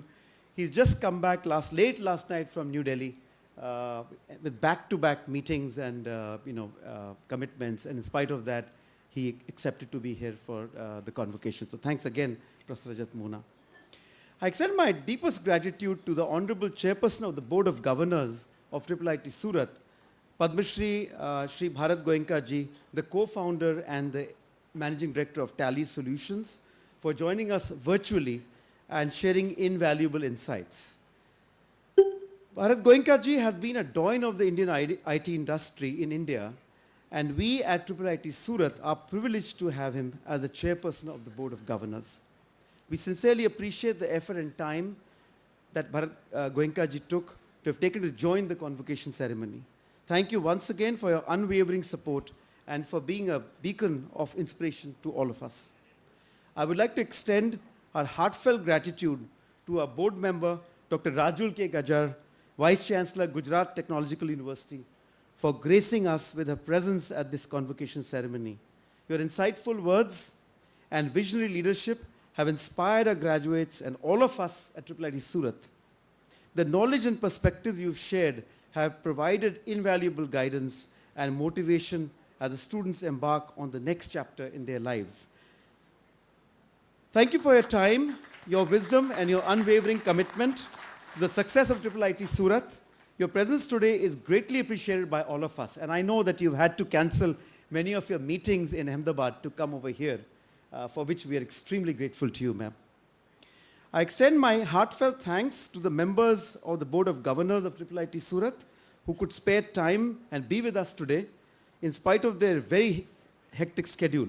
My very special thanks to Ms. Asha Ramnarayan Dave, whom we all know is a very accomplished social worker, trainer for entrepreneurship and women empowerment, Rashtriya Asha Manch in Surat. Thank you, Ms. Asha Dave. Special thanks to Professor C.D. Modhera, Professor, Department of Civil Engineering, SVNIT Surat. Thank you so much, sir, for your unwavering support. and for sparing time to come here. We are going to bother you from time to time in the arduous task of the construction of the new campus that is going to start in just a few months from now, for which we really appreciate your support now and in times to come. My sincere thanks to Shri Nitin Patel, the Executive Director, Gujarat Narmada Valley Fertilizers and Chemicals Limited. As you all may know, that GNFC is an invaluable industry partner of IIIT Surat. We have 3 core industry partners, and one of them is GNFC, of which Shri Nitin Patel ji serves as an Executive Director. Thank you so much, Nitin Patel ji. Your advice, feedback now and in the future are going to be extremely important for us as we embark on a new journey, not only on construction, but in terms of taking the institution to great heights. I would like to sincerely thank a Senate member, Professor Anappa, who's come all the way from NIT Surat Kal for having spared time to participate in the convocation. Thank you, Professor Anappa, for being with us here all the way from Surat Kal. I express my gratitude to the Secretary of the Ministry of Education, Government of India, for granting consent to conduct the convocation. We are deeply thankful to all the officials of the Ministry of Education for their continuous support. The institute is indeed indebted to the Chief Minister, the Education Minister, and all the officials of the Government of Gujarat for their kind support. I extend a special thanks to our industry partners, GNFC, Gujarat Gas Limited, and Gujarat Informatics Limited for their invaluable support. I must share this with you, something that came to my mind, that in my frequent calls with the Ministry of Education in New Delhi, there is no week or there is no month which passes by when they do not reiterate that they want to see IIIT Surat as one of the top-notch IIITs in the country. And we have complete support therefore from not only the Government of India through MOE, but also the government in Gujarat. So we are extremely grateful for their advice from time to time. I would like to extend a sincere thanks to the esteemed guests sitting in the hall who have taken time out from their very busy schedule to participate in this 3rd convocation of IIIT Surat. I would like to express my very deep gratitude and sincere thanks to one of the very, very accomplished professors in this country, Professor Ranjan Malik from IIT Delhi. Professor Ranjan Malik has the highest award of the country, the Shanti Swarup Bhatnagar Award, conferred by the Prime Minister, and he's one of the most accomplished professors in electrical engineering, not only in India, but across the globe. Thank you so much, Professor Ranjan Malik, for coming all the way from IIT Delhi to grace this occasion. My special thanks to Ms. Rajni Moona, IIT Gandhinagar. Ms. Moona, we've been talking to Ms. Moona of late, and we've been requesting her to help IIIT to take it forward, to make it a more high-quality ecosystem, and to have a lot more. We have a lot more plans for the institution, and Ms. Rajni has kindly agreed to help us. She's now a professor of practice at the IIIT Surat. So really thankful to Ms. Rajni Moona for having come here and also for having agreed to help us in a journey going forward. My special thanks to Mrs. Pamela Kumar, who's come all the way from ISC Bangalore. Again, who needs no introduction. She was there yesterday in the campus as a professor of practice. Mrs. Kumar carries more than 25 years of experience in IBM, in Texas Instruments, in CDAC. She's been the Director General of TSDSI. She's called the standards guru of the country. And I think Professor Rajat Moona and Dr. Manish Gupta will know this, that if anybody has any question or anything to do with standards and technology, Mrs. Pamela Kumar's name comes first. Thank you so much, Mrs. Pamela Kumar, for coming all the way here from Bangalore in spite of your very, very hectic schedule. My very special thanks to our other very eminent guests who are here with us today, Dr. Gaurang Vismawala from SVNIT Surat. Dr. Gaurang has been we've been working very closely with him in many, many aspects to do with IIIT Surat, including building and construction and other areas. Very grateful to Dr. Gaurang Vismawala for coming here and gracing this convocation. My special thanks to Mr. Pranav Desai from Repri Infotech, Mr. Rushik Bardolia from STPL Surat, Shri Vivek Raj Singh, Canara Bank. I must say that Canara Bank and the State Bank of India have been extremely generous, very kind and very supportive. The gold medal was sponsored by Canara Bank and the State Bank of India, and it's been very kind of them. So we deeply appreciate your gesture in being the sponsors of this convocation as far as the gold medal are concerned, and we truly appreciate, look forward to a long-term relationship and partnership with Canara Bank as well as State Bank of India. Thank you so much. Shri Vivek Raj Singh, who's here from Canara Bank, thank you very much. And we've had Ms. Bhavna from the Dainik Bhaskar, who's with us. A lot of press and media is over here, and they're covering the event. This event is live, I believe, on YouTube. So thanks to all our members of the press for being here. Thank you all for honoring this convocation event with your gracious presence. Your participation indeed has added immense value and significance to this very special occasion, and we look forward to working with you. It is heartening to see many parents in the hall today. I was told the numbers were around 90, but I think they probably would have gone up. We would like to sincerely thank our parents who have come all the way from their home base to participate in the convocation ceremony of IIIT Surat. I know it's a very special occasion for parents, more than that our alumni, and very grateful for you to have come here and to have graced the occasion. Big thanks to all the parents again for being part of this ceremony. We hope that our association with our alumni will continue in meaningful ways in the years to come. As I said, you all serve as ambassadors of the institute, and you'll carry the torch wherever you go. And we look forward to working closely with each and every alumni members. As I said, the doors of IIIT Surat will always be open to our alumni for years down the line.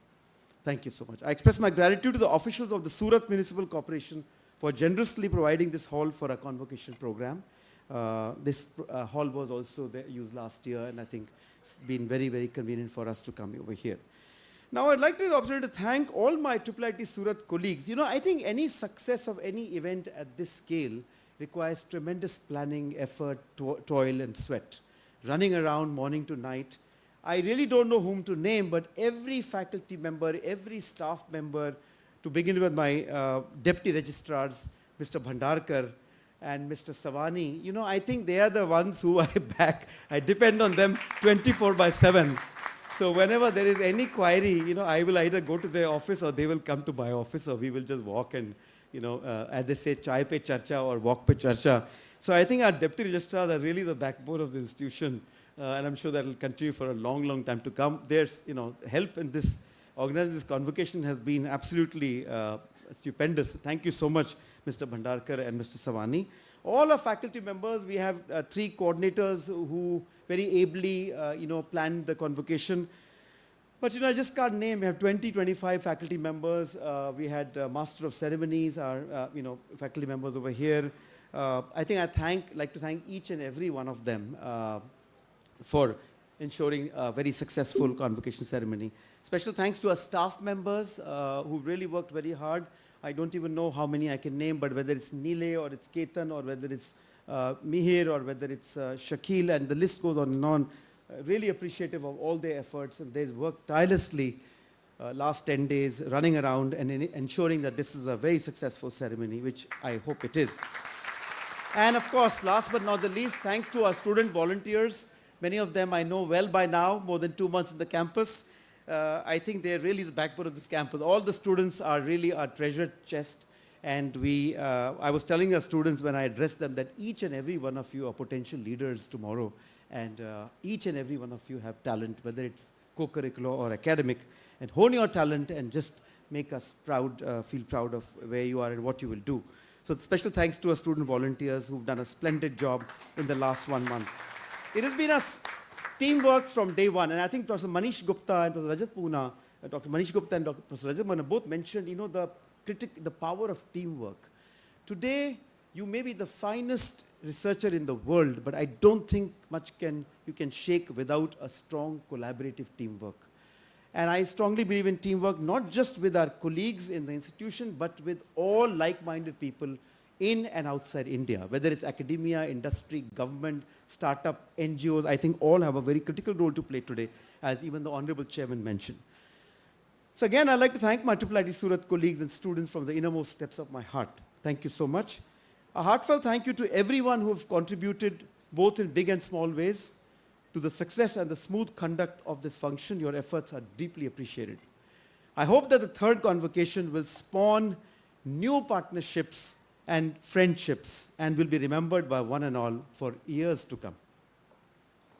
In closing, I express my deep gratitude to the God Almighty for bestowing his blessings on today's event. I thank each and every one of you once again for being here. Thank you very much. Jai Hind. Thank you, sir, for the thoughtful word of thanks. We will now proceed with presentation of mementos to our esteemed dignitaries. I request our director, Professor Rajiv Shore, to present a memento to our chief guest, Dr. Manish Gupta, as a token of our gratitude and appreciation.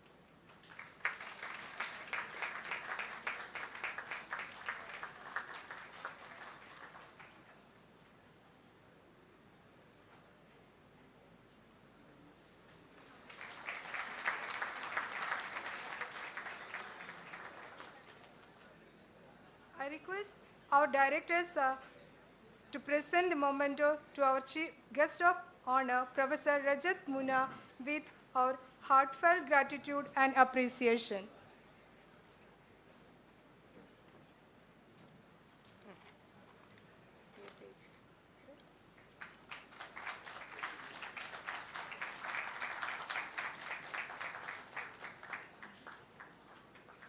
Thank you, sir.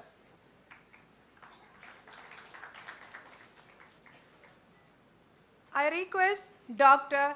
Sriman Narayana to present the memento to Professor Rajul Gajjar. Please.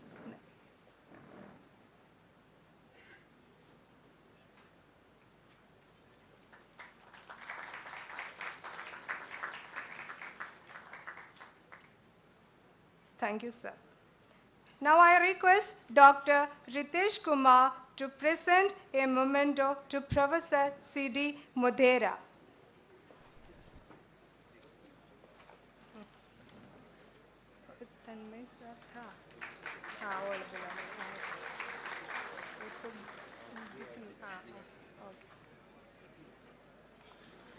Thank you, sir. Now I request Dr. Tanmay Dubey to present the memento to Sri Nitin Patel.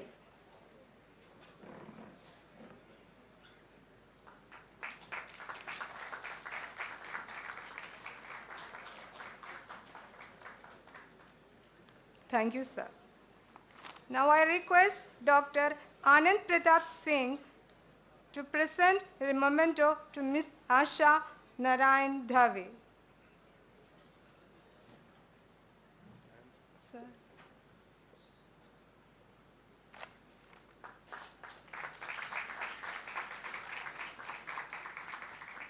Thank you, sir. Now I request Dr. Shiva Venkateshwara Rao to present the memento to Professor Annappa.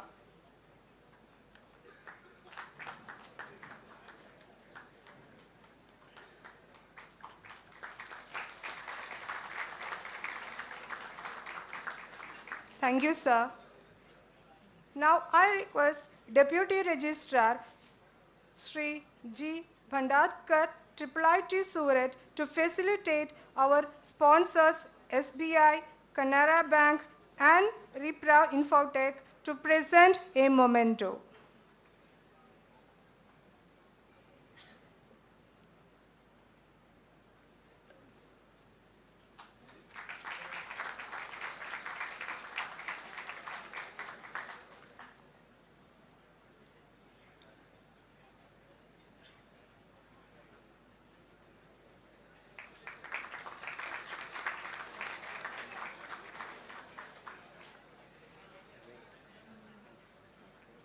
Thank you, sir. Ladies and gentlemen, may I request all of you to stand up for the national anthem.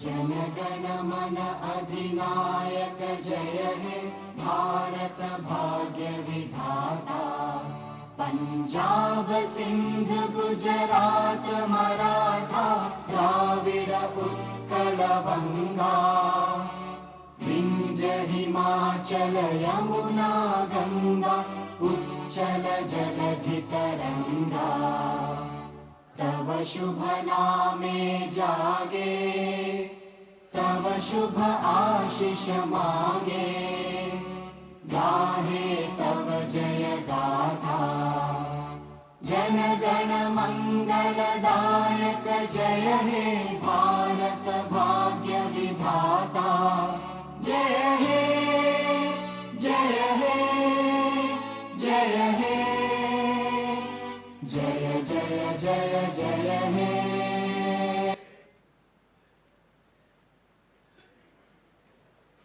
As the academic procession departs, please remain standing till they have exited the hall.